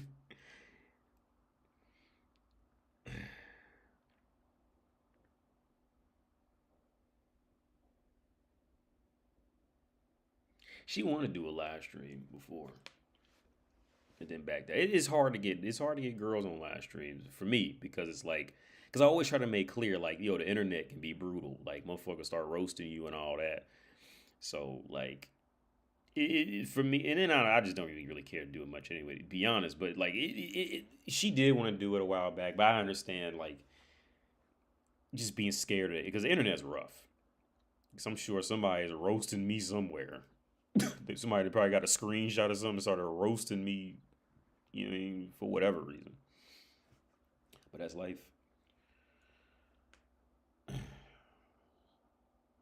Fucking Prince Charming.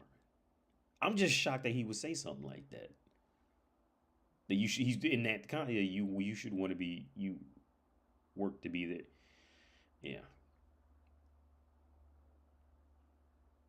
Because the whole context of Prince Charming is wrong, right? I mean, okay, not from his perspective, but in the context of like the women dating. Because, okay, 90% of women's value is just looking pretty, right? But it's no secret that every woman will lose her beauty at some point. So like a woman is an inevitable loss in life. Like, she is inevitably going to lose, right? Where a man, for everything a man brings, he can either hold on to that or just transferred into another part of his life and stay up there, right?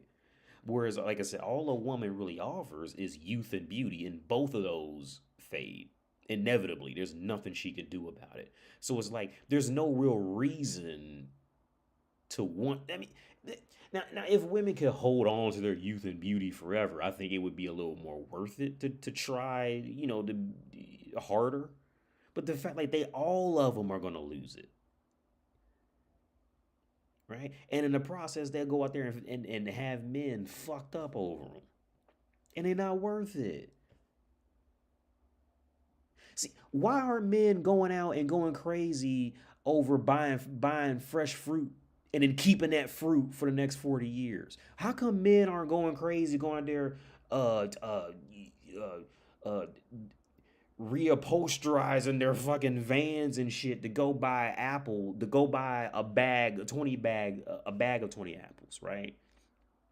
And then you take the apples home and you sit the apples on the shelf to look at them as art, and you just keep that apple there for the next 40 years, right? It's going to rot. It's going to decompose. It's going to lose all 90% of the reason why you bought that apple was because it looked fresh and nice and new, right? That's why you went out and you got the money. That's why you went up and drove to the store to buy apples, right? Because the apples were going to be fresh and they're going to be tasty and delicious, right? That's why you went to the store to buy apples. So, but men do not go out there and, you know what I mean, and lose their life trying to figure out how to get this apple, knowing that the apple's going to spoil on the shelf. So why do men do the same thing for women?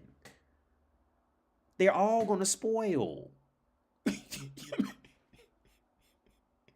mean, like, the whole reason of why you got up and even talked to that woman was because you thought she was fresh, young, and she'd be delicious, right? That's the whole reason why you went over there and talked. Because you didn't talk to her because she had a great personality. You didn't talk to her because she was so fucking awesome. You talked to her because you wanted to rub your dick on her face and her ass, right? That's it. They're apples. All right? In the context of like trying to work harder and all that shit for them, they're apples, dude. It's not worth that. Be whatever you are and keep going. Then they worth it, you know, to some extent. But don't go out and like rack your brain, or some dudes were breaking their knees to get taller, or all this crazy shit. No. Don't go out there and go get a high paying job because you want a woman. That's the worst reason to get a high paying job. That's the worst reason to do anything in life, because you want a woman. But we all do it at some point, especially when we're younger. You know, when you're like, you know, your teens and early 20s, because you got to learn. But that is the worst investment on earth. Because one thing's for certain, you ain't gonna have nothing to show for it when it's over. Well, other than kids, like outside of any complication from sex, you're not gonna have anything else of value to show for it. Most men won't. That's the worst investment on men. Look, I'm gonna let y'all go because it's late. Most of us do learn the hard way, man. Most of us do. That's the only way you really learn. And that's why most women never learn, is because they never learn. They very rarely learn a legitimately cold, brutal, hard way. Most men eventually will learn a cold, brutal, hard way. But most women, you know, as soon as they fuck up, there's 10 other guys waiting on them. So they'll never have to, most women will never truly have to sit down with their failure and genuinely experience it for weeks and months at a time with no positive support from anywhere. They'll never go through that. But yeah, I'm out of here because I gotta eat. I'm getting hungry now too. So I'll let y'all go, man. Y'all have a good day, evening, night, and I'll catch you on. I'll probably put this on Subscribe Star because I haven't even checked Subscribe Star and I don't know how long. So I've been just too busy with other shit. But yeah. But thanks to everybody like, subscribe. If you still donate on Subscribe Star, thank you very much. I appreciate it. And I'm out of here. Y'all have a good day, evening, night. Peace out.